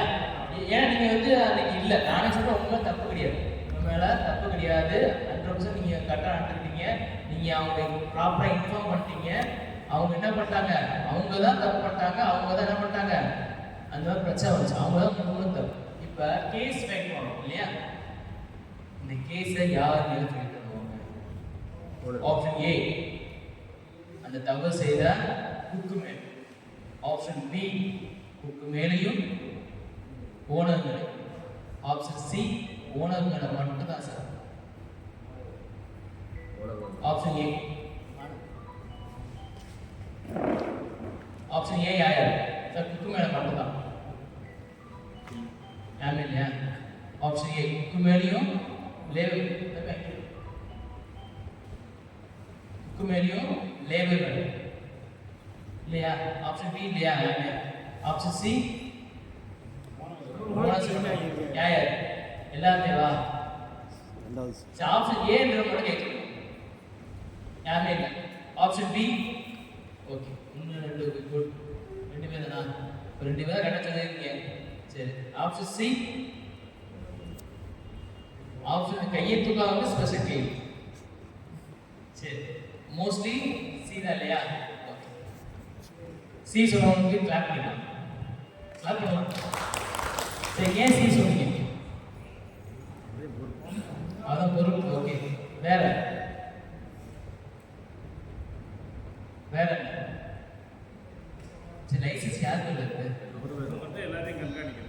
லைசன்ஸ் யார் பேர்ல இருக்கோ அவங்க தான் என்ன பண்ணணும் அவங்க மேல தான் கேஸ் ஃபைல் பண்ண முடியும் இதுதான் சட்டம் அப்ப லேபர் தப்பு செஞ்சா யார் பண்ணுவா ஓனர் அதுதான் முதல்ல என்ன சொன்னேன் லேபர்ஸ்க்கு பாவம் பார்க்க வேண்டாம் இது நிறைய இடத்துல நாங்கள் இன்ஸ்பெக்ஷன் பண்ணும்போது நடந்தது எப்படின்னா ஒரு மிக்ஸி இருக்கும் அது தேங்காய் அரைச்சிருப்பாங்க தேங்காய் வந்து என்ன இருக்கும் ஒட்டிக்கிட்டே இருக்கும் காலை அரைச்சிட்டு மதியமே அதை வாஷ் பண்ணியிருக்க மாட்டாங்க மதியம் சமையல் செய்யும்போது என்ன பண்ணுவாங்கன்னா அதை அப்படியே அரைக்கும் போது அந்த உணவு சீக்கிரம் கெட்டு போயிடுது அவங்க சொல்லுவோம் இல்லை சார் அவங்க வந்து நைட்டு போகும்போது கழுவிட்டு போயிடுவாங்க சார் சொல்ல வேண்டியதை பதினது நைட்டு போகும்போது கழுவிட்டு போயிடுவாங்க அப்போ அது வரையும் அவங்க மதிய உணவுக்குள்ள அவங்க உணவுக்குள்ள கெட்டு சீக்கிரம் கெட்டு போயிடுமே என் தேங்காய்க்கு தேங்காய் உள்ள பதார்த்தம் ஆகும் சாப்பாடு சீக்கிரம் கெட்டு போயிடும் அப்போ சீக்கிரம் கெட்டு போயிருக்கிறாங்க என்ன பண்ணுறோம் பழைய தேங்காய் வந்து புது தேங்காவையும் சேர்த்து என்ன பண்ணி சீக்கிரமா கெட்டு போக வச்சிடும் அப்போ வந்து அந்த உணவு சீக்கிரத்திலே கெட்டு போகிறதுக்கு வாய்ப்பு அதிகமாக இருக்கு இதை சொன்னால் என்ன பண்ணுவாங்க ஓனர்ஸ் ஆமாம் சார் லேபர்ஸ் இப்போதான் சார் தூங்க போனாங்க இப்போதான் சார் 6 மணிக்கு வந்து இப்போதான் அந்த வேலையை அப்பப்போ அதை கழுவிட்டாங்க அப்படின்னா பிரச்சனை வராது இல்லையா ஒரு பொருள் முடிஞ்சோடனே ஒரு யூஸ் பண்ணது உடனே அதை ப்ராப்பராக தொடச்சி க்ளீனாக எடுத்து வச்சிட்டோம்னா பிரச்சனை கிடையாது அதே மாதிரி அயன் நைஃபை யூஸ் பண்ணக்கூடாது ரெஸ்ட் ஃபார்மாகவும் ஸ்டெயின்லெஸ் ஸ்டீல் தான் பயன்படுத்தணும் நியூஸ் பேப்பர் பயன்படுத்தக்கூடாது நியூஸ் பேப்பர் பயன்படுத்தும் போது என்ன அதோட மையம் வந்து சாப்பாடில் வரதுக்கு வாய்ப்பு இருக்குது இன்னொரு முக்கியமான விஷயம் சரி சார் நியூஸ் பேப்பர் பயன்படுத்துறது வேறு எந்த சார் பயன்படுத்தலாம் அப்படின்னா பிளெயின் பேப்பர்ஸ் பயன்படுத்தலாம் அச்சிடப்படாத எழுதப்படாத பேப்பர்ஸ் அதே இது நீங்கள் சொல்லுவீங்க நியூஸ் பேப்பரோட விலையிலேயே நீங்கள் வாங்குற விலையிலேயே அச்சிடப்படாத அதே குவாலிட்டி இருக்கக்கூடிய பேப்பர்ஸ் கிடைக்கும் கண்டிப்பாக கிடைக்கும் சரிங்களா அதோட என்ன ஆகும் ₹1 ₹2 தான் என்ன ஆகும் கூட இருக்குமே தவிர அதிகமாக இருக்காது அந்த பேப்பர்ஸ் யூஸ் பண்ணலாம் இல்லை சார் வாசல் கொடுக்கணும் அப்படின்னா ப்ரௌன் கலர் பேப்பர்ஸ் பயன்படுத்தலாம் காகித பேப்பர்ஸ் பயன்படுத்தலாம் ஆனால் வந்து எது பண்ணுறது அச்சிடப்பட்ட அந்த மை தான் பிரச்சனை அது இல்லாமல் பயன்படுத்தலாம் அதே மாதிரி பிளாஸ்டிக்ஸ்லையும் நிறைய வகை பிளாஸ்டிக்ஸ் இருக்குது அதையும் பார்த்துலாமா பிளாஸ்டிக் பொறுத்தவரையும் பயன்படுத்தலாமா பயன்படுத்தக்கூடாது பயன்படுத்தக்கூடாது இல்லையா ஆனால் நம்ம யூஸ் பண்ணுற பால் பாக்கெட் வந்து ஆயில் பாக்கெட்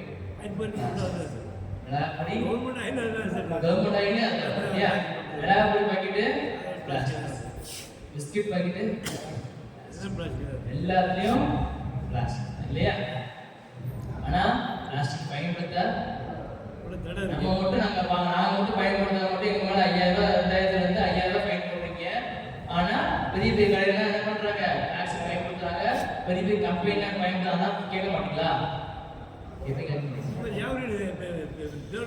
சரி எதனால விளக்கத்தை சொல்றேன் ஏன் வந்து அவங்க பயன்படுத்துறாங்க ஏன் அவங்க மேலே கேஸ் ஃபைல் பண்ண முடியாது ஏன் நம்ம மேலே பயன்படுத்துறாங்க அப்படின்றது சொல்றேன் மொத்தம் பிளாஸ்டிக் பொறுத்தவரை 7 வகை இருக்கு 7 வகை இந்த 7 வகையில கிரேட் நம்பர் 1 பொறுத்தவரையும் PETE அதாவது ஒருமுறை மட்டும் பயன்படுத்தக்கூடிய பிளாஸ்டிக்ஸ் ஒருமுறை மட்டும் பயன்படுத்தக்கூடிய பிளாஸ்டிக் இந்த தண்ணி என்ன சார் வாட்டர் பாட்டில் பிளாஸ்டிக் இல்லையா இதை நம்ம குடிக்கிறோம் இல்லையா குடிச்சிட்டு என்ன பண்ணுவோம் திரும்பி குடிக்குமா அப்படியே இது வந்து 1 டைம் யூஸ் இது கிரேட் நம்பர் 1 இது எப்படி சார் தெரிஞ்சுக்கிறது அப்படின்னா இந்த பிளாஸ்டிக்ஸ்ல என்ன பண்ணிருப்பாங்க அதோட கிரேடை போட்டிருப்பாங்க பாட்டில் போடுவாங்க கீழே பார்த்தா தெரிஞ்சிருக்கும் முக்கோண சிம்பிள் போட்டு அதில் என்ன பண்ணிருப்பாங்க 1 2 3 4 5 6 சொல்லி போட்டிருப்பாங்க அப்போ எல்லா பிளாஸ்டிக்ஸ் என்ன இருக்கும் அதோட கிரேடு கண்டிப்பாக போட்டிருப்பாங்க இது PET பாலியத்தின் டெராக்டரை சொல்றாங்க சரிங்களா? அப்போ இது ஒன் டைம் தான் யூஸ் பண்ணணும், அது ரிப்பீட்டடாக யூஸ் பண்ணணும். அடுத்து grade number 2 HDP high density polyethylene. இந்த வகையான பிளாஸ்டிக்ஸ் வந்து என்ன பண்ணணும், அதிக அளவில் சேமித்து வைக்கக்கூடிய கண்டெய்னர்ஸ். இந்த சாஸ் பாட்டில் எப்படி தின்னாகலையா அந்த சாஸ் பாட்டில் என்னது கிரேட் நம்பர் 2. அடுத்து கிரேட் நம்பர் 3 பொறுத்தவரையும் பிவிசி பாலிவினைல் குளோரைடு சொல்லுவாங்க. பிவிசி சரிங்களா? இந்த பிளாஸ்டிக் பிவிசினா என்ன, பிளம்பிங்களுக்கும் எலக்ட்ரிக் பர்பஸ் யூஸ் பண்ணுறாங்க, அந்த வகையான பிளாஸ்டிக்ஸை ஃபுட்டுக்கு யூஸ் பண்ணுறாங்க. அப்போ great number 3 non food great plastics.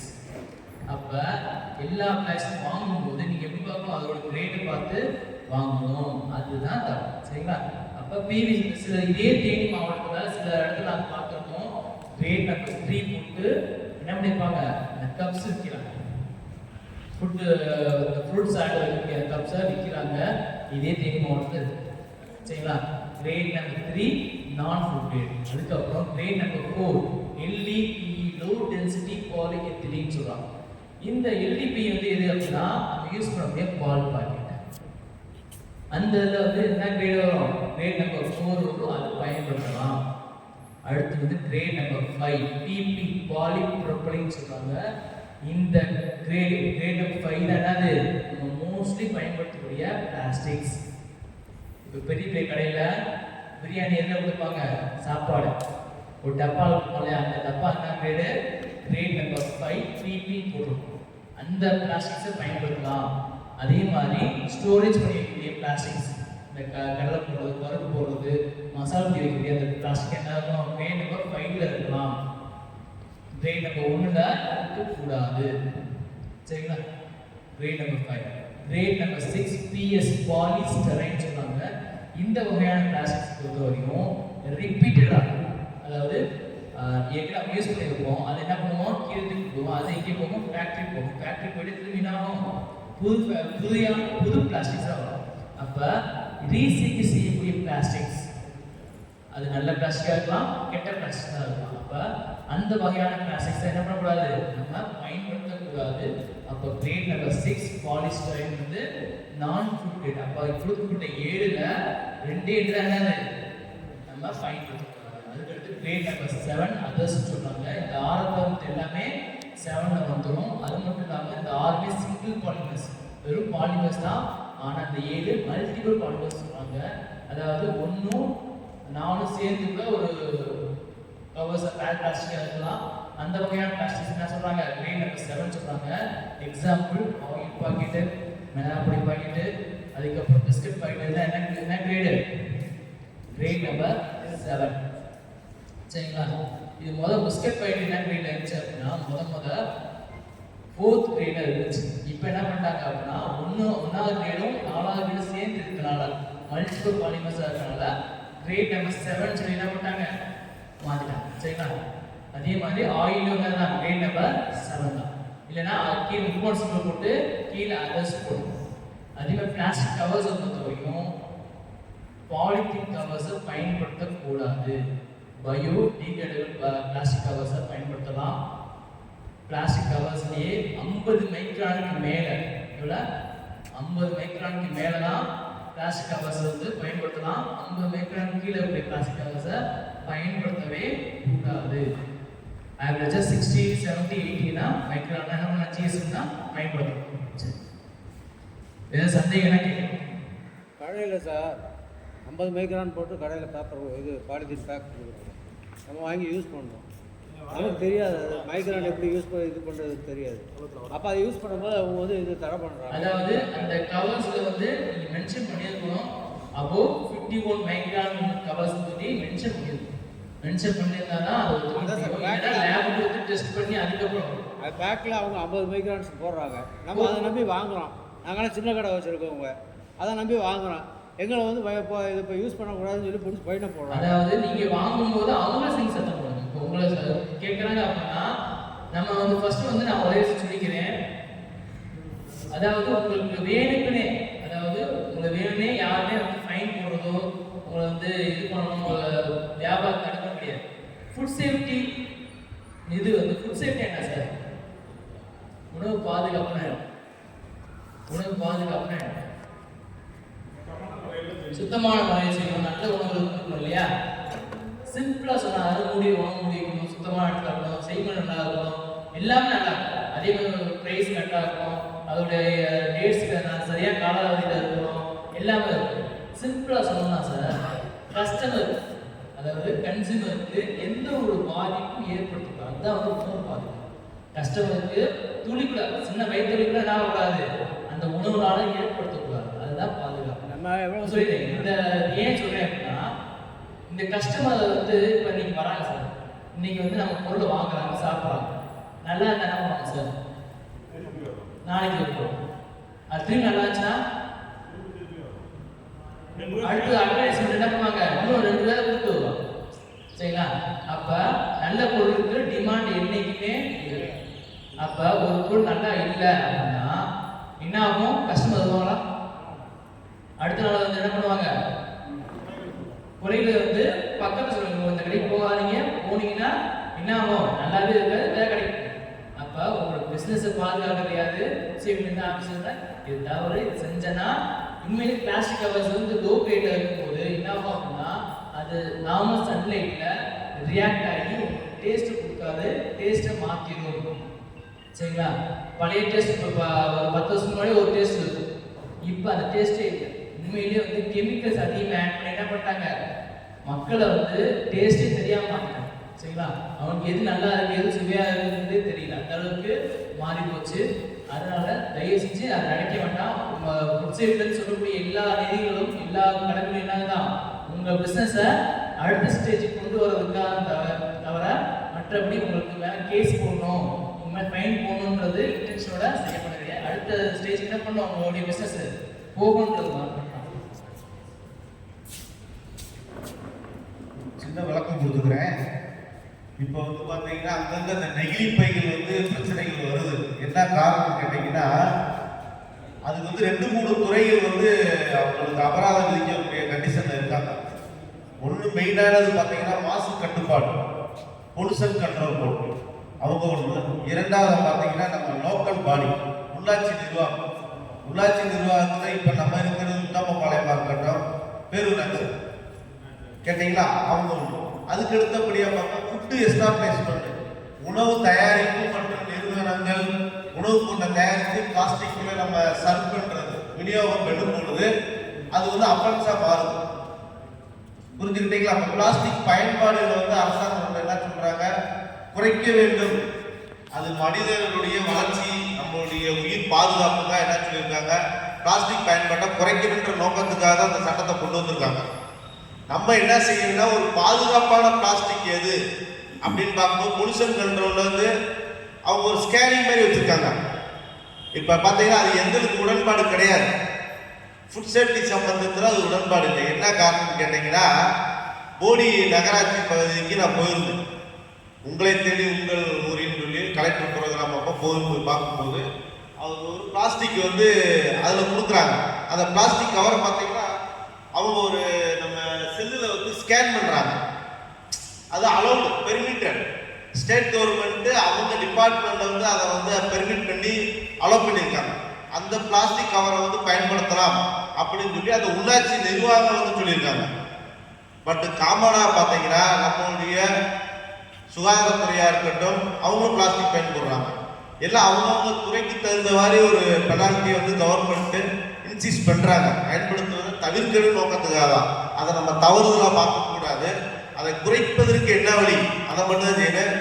குறிப்பா பார்த்தீங்கன்னா நம்ம உணவகங்கள்ல பார்த்தீங்கன்னா அதிகமா சில்வர் பாயில் கவரை பயன்படுத்துறது நாங்கள் சொல்றோம். அதுக்கு மாற்று வழி என்ன சொல்றேன்னு பார்த்தீங்கன்னா, சில்வர் பாயில் கவர் அந்த ஓவர் ஹீட்டை வந்து அந்த சாதாரண பிளாஸ்டிக் கவரில் நீங்கள் ஊற்றுறீங்க.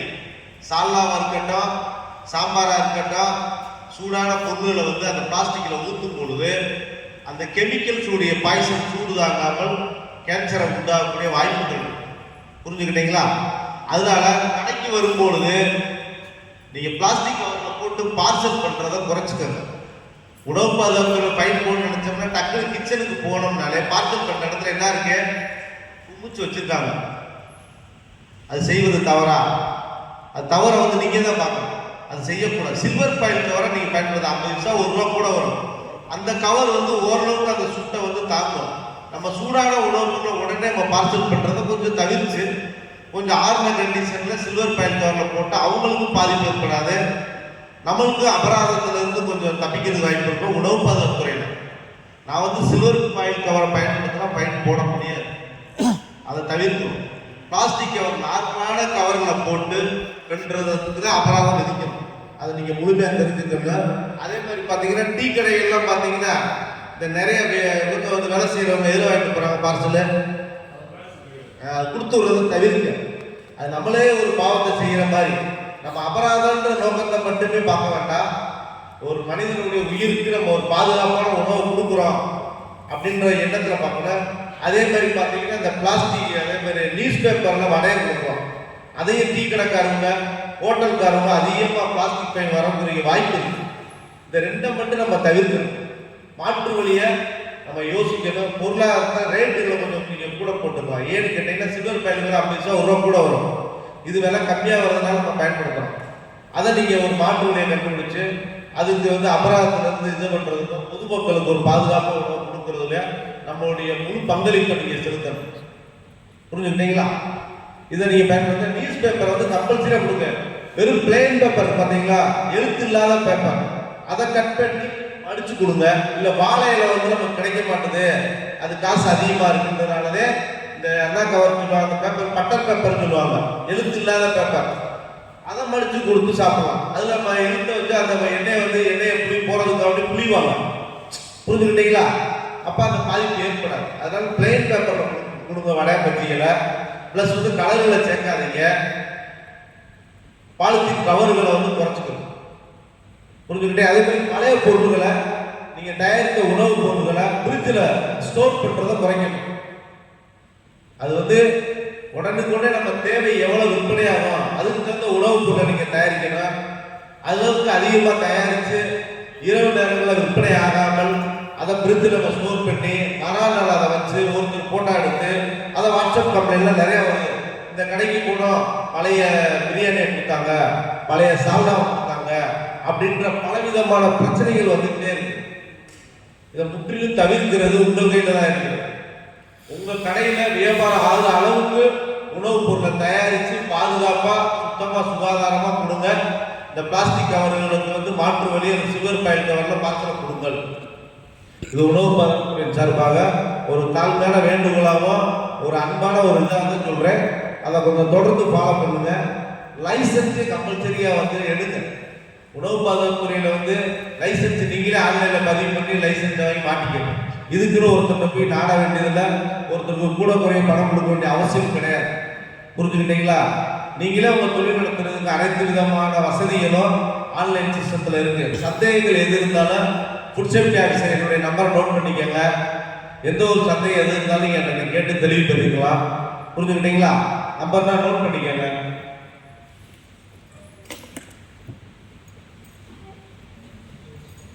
என் பேர் வந்து Suresh Kannan, food safety officer வச்சுக்கோங்க. 3999 41 33 521 999 41 33 521. குறைகள் சொன்னாதான் நம்ம அந்த குறையை வந்து சரிப்படுத்த முடியும். புரிஞ்சுக்கிட்டீங்களா? உங்களுக்கு குறை சொல்லும் போது நாங்கள் ஆய்வு பண்ணும் பொழுது அந்த குறைகளை சுட்டி காட்டுவோம். நீங்கள் அடுத்த தடவை ஒரு அபராதமோ அந்த ஒரு நோட்டீஸ் நடவடிக்கையில் எடுக்கும் பொழுது நம்மளுடைய குறைகளை மாற்றுவோம். அது ஒரு ஏற்பாடாக நம்ம ஒரு நல்ல வழியாக எடுத்துக்கல. அதை வந்து ஒரு தவறான ஒரு நோக்கத்தோ தவறான ஒரு எண்ணத்தை நம்ம கிரியேட் பண்ண வேண்டாம். புரிஞ்சுக்கிட்டீங்களா? இதோட இன்னொன்று நோட் பண்ணிக்கோங்க. சப்போஸ் நீங்கள் நாளைக்கு வந்து வெளியூர் போகிறீங்க, இங்கே எதுவும் உணவு ஹோட்டல் உணவு உங்கள் மாதிரி ஒரு ஹோட்டல் நல்லா சரியாக பண்ணலை, ஃபுட்டு வந்து என்னாச்சு கெட்டுப்போன உணவு கொடுக்குறாங்க, உணவு சரியில்லை, ஃபுட்டில் நம்ம சொன்ன ஃபிசிக்கல் அசால்ட்ஸில் கெமிக்கல்ஸ் எதாவது கலந்துருக்காங்க, கலப்பாம்பூச்சி இருக்குது, அந்த மாதிரி இருந்துச்சுன்னா வாட்ஸ்அப் கம்ப்ளைண்ட் பண்ணலாம். வாட்ஸ்அப் கம்ப்ளைண்ட் நம்பர் பண்ணலாம். கண்டிப்பாக முறையில் அந்த நம்பருக்கு நீங்கள் வாட்ஸ்அப் கம்ப்ளைண்ட் பண்ணும்போது கண்டிப்பாக ஆக்ஷன் எடுப்பாங்க. வித்தின் 3 days என்ன இருக்கணும், அது ஆக்ஷன் கண்டிப்பாக எடுப்பாங்க. அதோட ஸ்டேட்டஸ் நமக்கு தெரிய வரும். 9444 04 2322 9444 04 2322. சரிங்களா? இந்த நம்பருக்கு நீங்கள் எங்கே இருந்தாலும் வாட்ஸ்அப், அதாவது நம்மளோட தேனி மாவட்டத்துக்கு சார் வந்து சார் கால் பண்ணலாம், டேரெக்டாக கான்டாக்ட் பண்ணி எந்த இன்ஃபர்மேஷன் பிரச்சனையாக இருந்தாலும் சொல்லலாம். சப்போஸ் ஒரு கடையில் வந்து என்ன பண்ணுறாங்க, புகையில் விற்கிறாங்க, கணேஷ் பாயிண்ட் விற்கிறாங்க, ஆர்ட்ஸ் பாயிண்ட் விற்கிறாங்க, அது பசங்க வாங்கி சாப்பிட்டு விட்டு போகிறாங்க அப்படின்னா ஒரு சமூக சேவை மாதிரி நாம கம்ப்ளைண்ட் பண்ணுறது கூட்டு கிடையாது, தவறை கண்டிக்கிறோம். சரிங்களா? கம்ப்ளைண்ட் பண்ணுறாங்க, இதெல்லாம் தெரிஞ்சு இப்போ நம்ம கம்ப்ளைண்ட் பண்ணுறோம், அந்த கடைக்காரருக்கு நம்ம தான் கம்ப்ளைண்ட் பண்ண தெரிஞ்சிருமா? தெரியுமா? நாளைக்கு நீ தான் கம்ப்ளைண்ட் பண்ணி கேட்பாங்களா? கண்டிப்பாக நீங்கள் கம்ப்ளைண்ட் பண்ணுறது யாருக்குமே தெரியாது, இது ரகசியமாகவே இந்த கம்ப்ளைண்ட் வச்சு காப்பாற்றும். சரிங்களா? அதனால நாளைக்கு பயப்பட வேண்டாம். இப்போ நான் செஞ்சுட்டேன் சார், நாளைக்கு என்ன பண்ணுவாங்க, நான் தான் பண்ணேன்னு சொல்லி ரிவெஞ்ச் எடுப்பாங்க சார், என்னை பற்றி தவறான இது சொல்லுவாங்க அப்படின்னு சொல்லி நினைக்க வேண்டாம். உங்களுடைய கம்ப்ளைண்ட்ஸ் யாருக்கும் தெரியாது. அப்போ அந்த வாட்ஸ்அப், அதாவது நம்ம மாவட்டத்தில் நம்ம சாவடை பிளாக்ல நீங்கள் எந்த கம்ப்ளைண்ட் சார் கனெக்ட் பண்ணலாம். மற்ற மாவட்டத்துக்கு போகும்போது, ஏன்னா எல்லாத்துக்கும் சார் வந்து தொந்தரவு பண்ண வேணாம்ன்றதுக்காக சொல்கிறேன். ஏன்னா மற்ற மாவட்டத்துக்கு போகும்போது இல்லை வேற பிளாக் போகும்போது இந்த வாட்ஸ்அப் கம்ப்ளைண்ட் நம்பருக்கு நீங்கள் என்ன பண்ணலாம், கம்ப்ளைண்ட் பண்ணலாம். முக்கியமாக நம்ம செய்ய வேண்டியது அந்த கம்ப்ளைண்ட் நம்பரில் அந்த எவிடன்ஸ் இருக்கும். ஃபஸ்ட்டு எவிடன்ஸ், அந்த இடத்தோட லொக்கேஷன்ஸ், அந்த கடையோட ஃபோட்டோஸ் எவிடன்ஸ், அதுக்கு அட்ரஸ்ஸு, அதுக்கப்புறம் என்ன கம்ப்ளைண்ட், எந்த உணவில் கம்ப்ளைண்ட், விவரமாக 5 விஷயம் இருக்கும். இந்த 5 விஷயம் இருந்தால் மட்டும்தான் என்ன பண்ணுவாங்க, அந்த கம்ப்ளைண்ட்டை ப்ராப்பராக எடுத்துக்க முடியும். ஃபார் எக்ஸாம்பிள் நீங்கள் கம்ப்ளைண்ட் கொடுக்குறீங்க, அந்த இடத்த மென்ஷன் பண்ணுற லொக்கேஷன் சொல்லல, அப்போ எப்படி அந்த கம்ப்ளைண்ட் போகாது இல்லையா? அதனால் என்ன பண்ண முடியாது, சரியாக ஆக்ஷன் எடுக்க முடியாது. அது மட்டும் இல்லாமல் எல்லாமே சொல்லிட்டீங்க, அட்ரஸ் எல்லாம் சொல்லிட்டீங்க, என்ன கம்ப்ளைண்ட் சொல்லலாம், என்ன கம்ப்ளைண்ட் சொல்லலாம், எப்படி அவங்க ஆக்ஷன் எடுக்கணும். அது மட்டும் இல்லை, எஸ்ஐ சொல்லிட்டு என்ன கம்ப்ளைண்ட் சொல்லிட்டீங்கன்னாலும் எவிடன்ஸ் இல்லைன்னா எப்படி கேட்க முடியும். அதனால் எவிடன்ஸ் இருக்கணும், அதோட லொக்கேஷன் இருக்கணும், அட்ரஸ் இருக்கணும், ஃபோட்டோஸ் இருக்கணும், அதுக்கப்புறம் என்ன கம்ப்ளைண்ட் கிளியராக மென்ஷன் பண்ணியிருக்கணும். வாய்ஸ் மெசேஜோ அல்லது கிளியர் டைப் பண்ணி அனுப்பிச்சுட்டிங்கன்னா கண்டிப்பாக ஆக்ஷன் இருக்கும். சரிங்களா? ஓகே, வேறு சந்தேகம் தான் கேட்கலாம். ஷவர்மாங்கிறது வந்து என்னன்னு சொல்கிறேன். போன வருஷம் வந்து ஷவர்மாவில் 2 விஷயம் கேரளா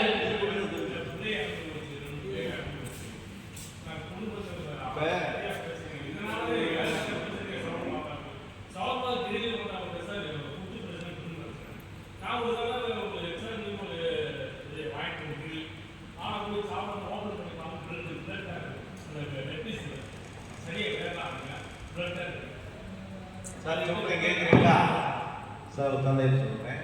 இப்போ பார்த்தீங்கன்னா நம்ம தமிழ்நாட்டு அளவில் சவர்மா வந்து கேரளாவில் ஒரு டெத்து வந்தது. 2வது வந்து நம்ம நாமக்கல்ல ஒரு டெத்து வந்துருச்சு. புரிஞ்சுக்கிட்டீங்களா? இது முன்னெச்சரிக்கை நடவடிக்கையாக நம்ம அரசாங்கம் வந்து அப்பப்போ ஒரு பாதிப்பு ஏற்படும் பொழுது ஆய்வுகளை அதிகப்படுத்தி மக்களிடத்தில் அதிக விழிப்புணர்வு கொடுத்து அதை வந்து குறைக்கிறதுக்கு அந்த வழிகளை செஞ்சுட்டு இருக்காங்க. புரிஞ்சுக்கிட்டீங்களா? அதில் வந்து நம்ம முழு ஒத்துழைப்பு கொடுக்க வேண்டியது அவசியம். ஏன்னா அது வந்து உயிர் சம்பந்தப்பட்ட விஷயங்கள். இப்போ என்னன்னு கேட்டீங்கன்னா, நம்ம கவனக்குறைவுனால தான் அந்த ஒரு இன்சிடென்ட் நடக்குது. அந்த கோழிகள் வந்து என்ன செய்யறாங்க, ஒரு குறிப்பிட்ட வெப்பநிலையில வேக வச்சு பொறுமையா வேக வச்சு தான் கொடுக்கணும். அப்படி வேக வச்சு கொடுக்காத உணவு பொருளை சாப்பிடும் பொழுது என்னன்னா வயிற்று உபாதைகள், வாந்தி ஏற்பட்டு பிரச்சனைகள் வரும். நைட்டு இரவு நேரங்களில் அது தவறான உணவு பழக்க வழக்கங்களை எடுக்கும் பொழுது செரிமானங்கள் ஆகாது. அதுதான் அதனால இப்ப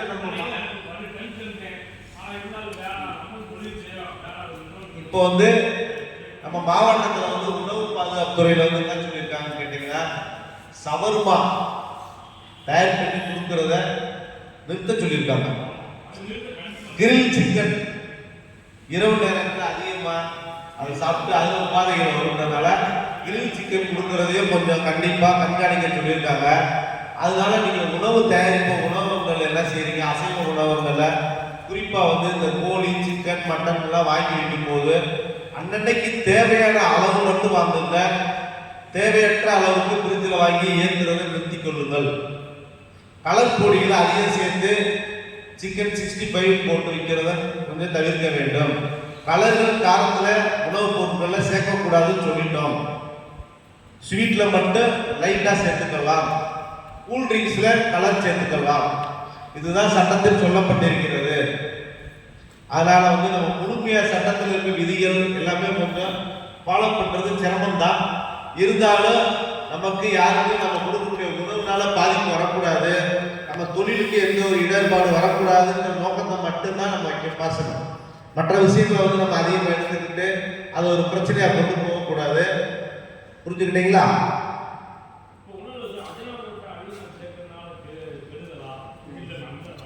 அஜினோமோட்டோ வந்து கேளுங்க. அஜினோமோட்டோ எதுக்கு சேர்க்கலாம் அப்படின்னு சட்டத்தில் சொல்லியிருக்காங்கன்னு கேட்டீங்கன்னா, பெரிய ஆளுங்க 10 வயசு வரைக்கும் இருக்க பார்த்தீங்களா குழந்தைகள், அவங்களுக்கு கொடுக்கக்கூடாதுன்னு சட்டத்தில் சொல்லியிருக்காங்க. அஜினோமோட்டோ பெரியவங்க எடுத்துக்கலாம் அப்படின்றாங்க. எந்த அளவு, அதுக்கு ஒரு லிமிடேஷன் கொடுத்துருக்காங்க. அஜினோமோட்டோ எல்லாத்துலேயும் நம்ம வாட்டுக்கு சால்னாலே அள்ளி போட்டுறோம் கேட்டீங்களா? அரிசி, சோறு எல்லாத்துலேயுமே ஃப்ளேவர். அஜினோமோட்டோ சேர்க்கிறது வந்து நம்ம சேர்க்கக்கூடாது. சேர்க்கக்கூடிய நெசசிட்டி இடத்துல வந்து லிமிடேஷனோட போகணும். அதுதான் அதை சொல்லப்பட்டிருக்கிறது.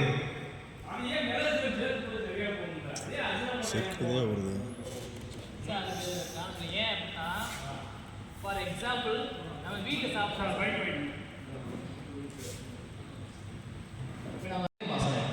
அதாவது ஒரு ஆளுக்கு வந்து நம்ம ஒரு கரண்டி மசாலா போடுவோம். இப்போ 4 பேர் இருக்காங்க, 4 கரண்டி மசாலா போட்டால் அது டேஸ்ட் இல்லையா? இப்போ ஹோட்டலுக்கு எத்தனை பேர் சார் வராங்க?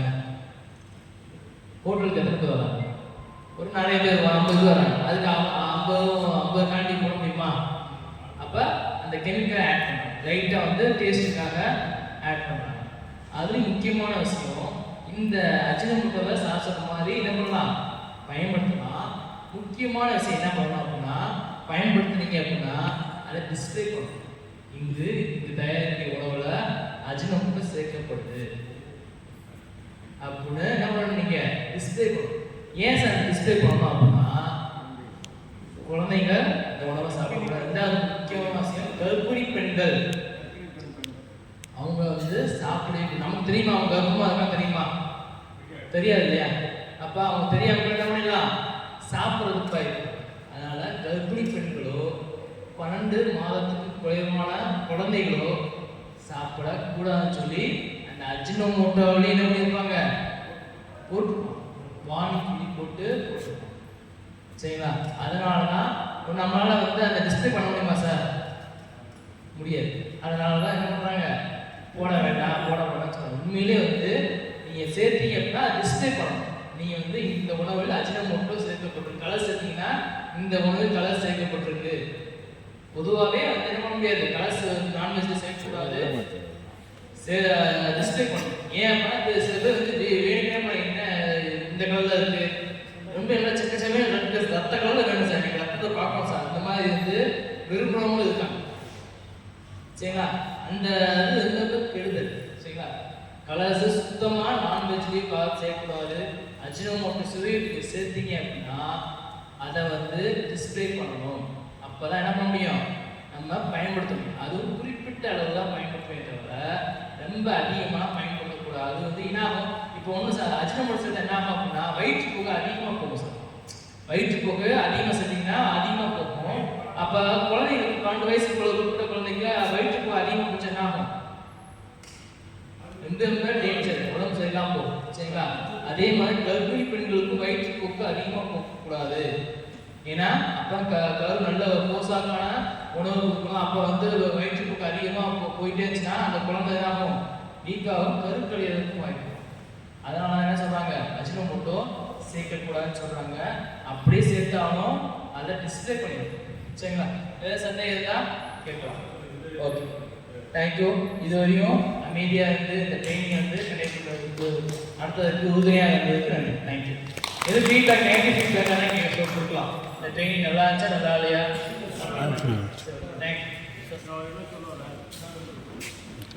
ட்ரைனிங் நல்லா இருக்குங்க சார். சமீபத்திய காலகட்டங்களில் சில்லறை வர்த்தகம் இப்போ அந்த ஸ்கூல் பக்கத்தில் இருக்கக்கூடிய மிட்டாய்ஸ் கடைகளில் தடை செய்யப்பட்ட சைனா மிட்டாய்ஸ்கள் வந்து நிறையா வருது. நிறையா குழந்தைகளுக்கு வந்து சர்வசாதாரணமாக வருது. இப்போ சோதனைக்கு வரக்கூடியவங்க வந்து வெறும் ஹோட்டல்லையும் இப்போ 10 வருடங்களுக்கு முன்னாடி வந்து ரைஸ் சாப்பாடே நம்ம தமிழ்நாட்டில் கிடையாது. எப்போ ரைஸ் சாப்பாடு தான் வேக வைக்கப்பட்ட சோறை வந்து ஸ்ப்ரே பண்ணி சாப்பிட்றது வந்து சோடியம் கூடிய விஷமாக மாறுது.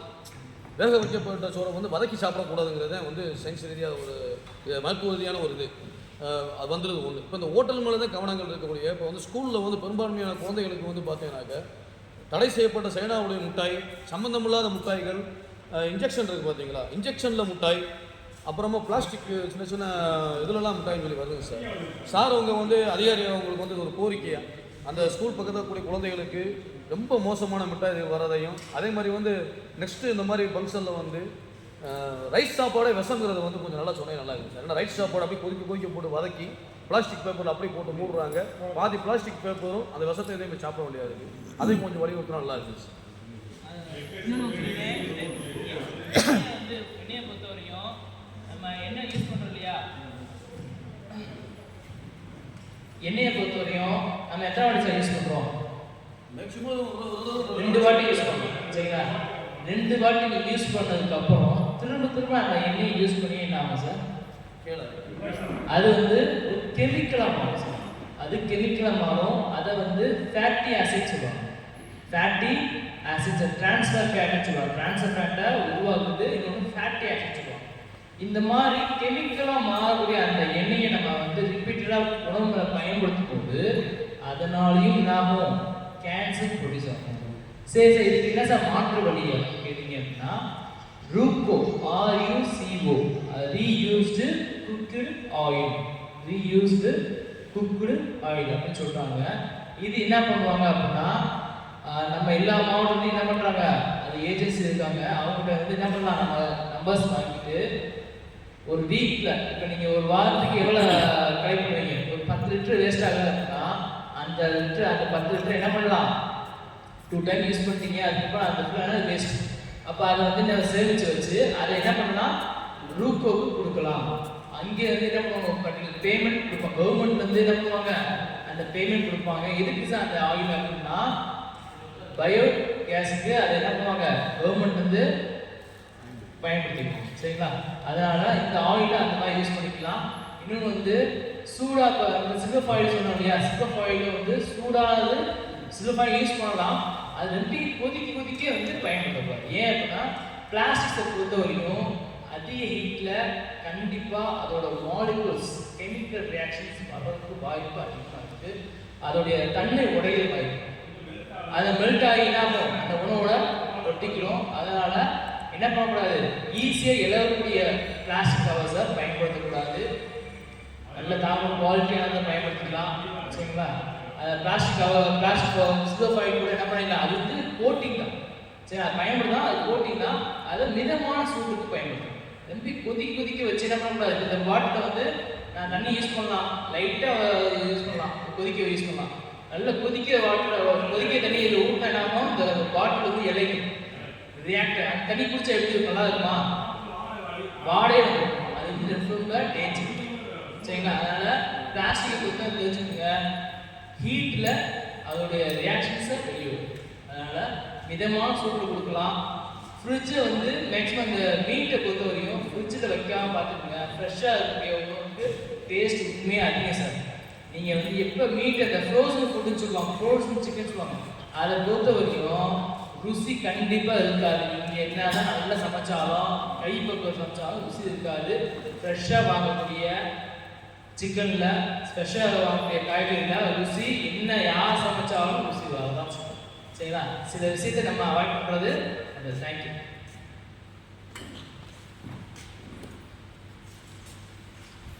உணவு பாதுகாப்புத்துறை அதிகாரி அவர்கள் நம்மளுக்கு நம்மளுடைய தொழில் நெறிமுறைகளை வகுத்து கொடுத்து நம்மளுடைய தொழிலை சீராக நடத்துவதற்கு பல அறிவுரைகளை வழங்கினார்கள். அவர்களுக்கு உத்தமவாளையம் ஹோட்டல் சங்கத்தின் சார்பாக மிக்க நன்றியை தெரிவித்துக் கொள்கின்றேன். இப்பொழுது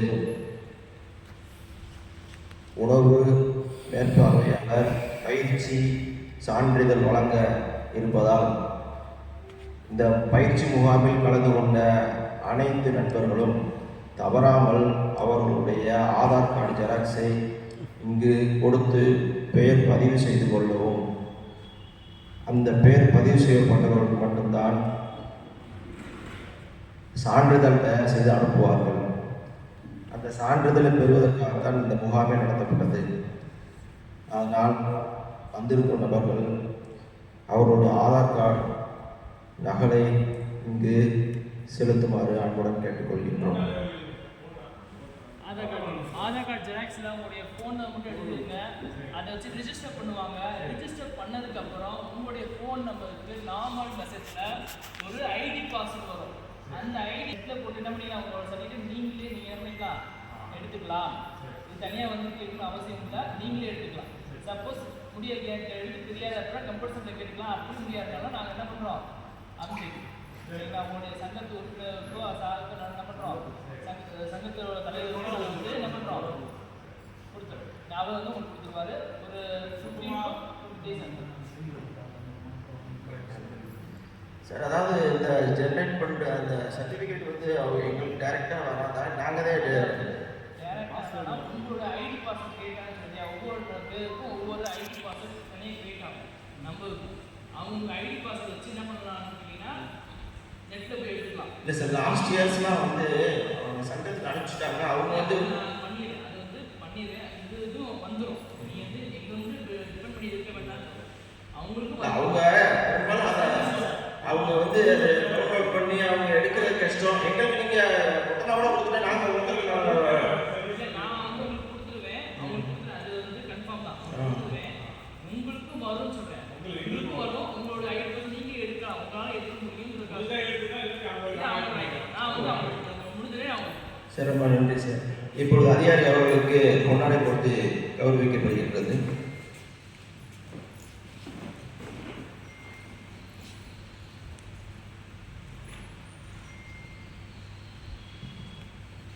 மரியாதைக்குரிய உணவு பாதுகாப்புத்துறை அதிகாரி அவர்களுக்கு ரவிகாம் அவர்கள் கொண்டாடை கொடுத்து கௌரவிப்பார்கள்.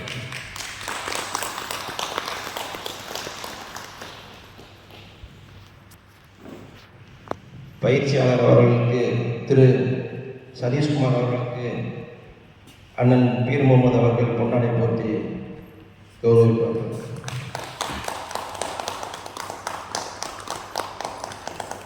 உத்தமவாளையம் வர்த்தக சங்க தலைவர் ஹாஜி அப்துல் நாசர் அவர்களுக்கு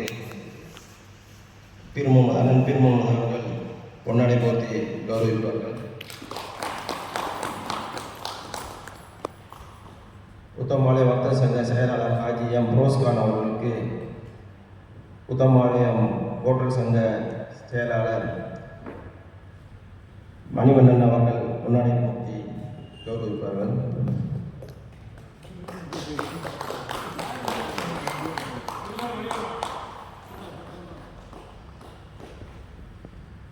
பத்திரிகை நிருபர் ஜனாப் சாவல் அமீத் அவர்களுக்கு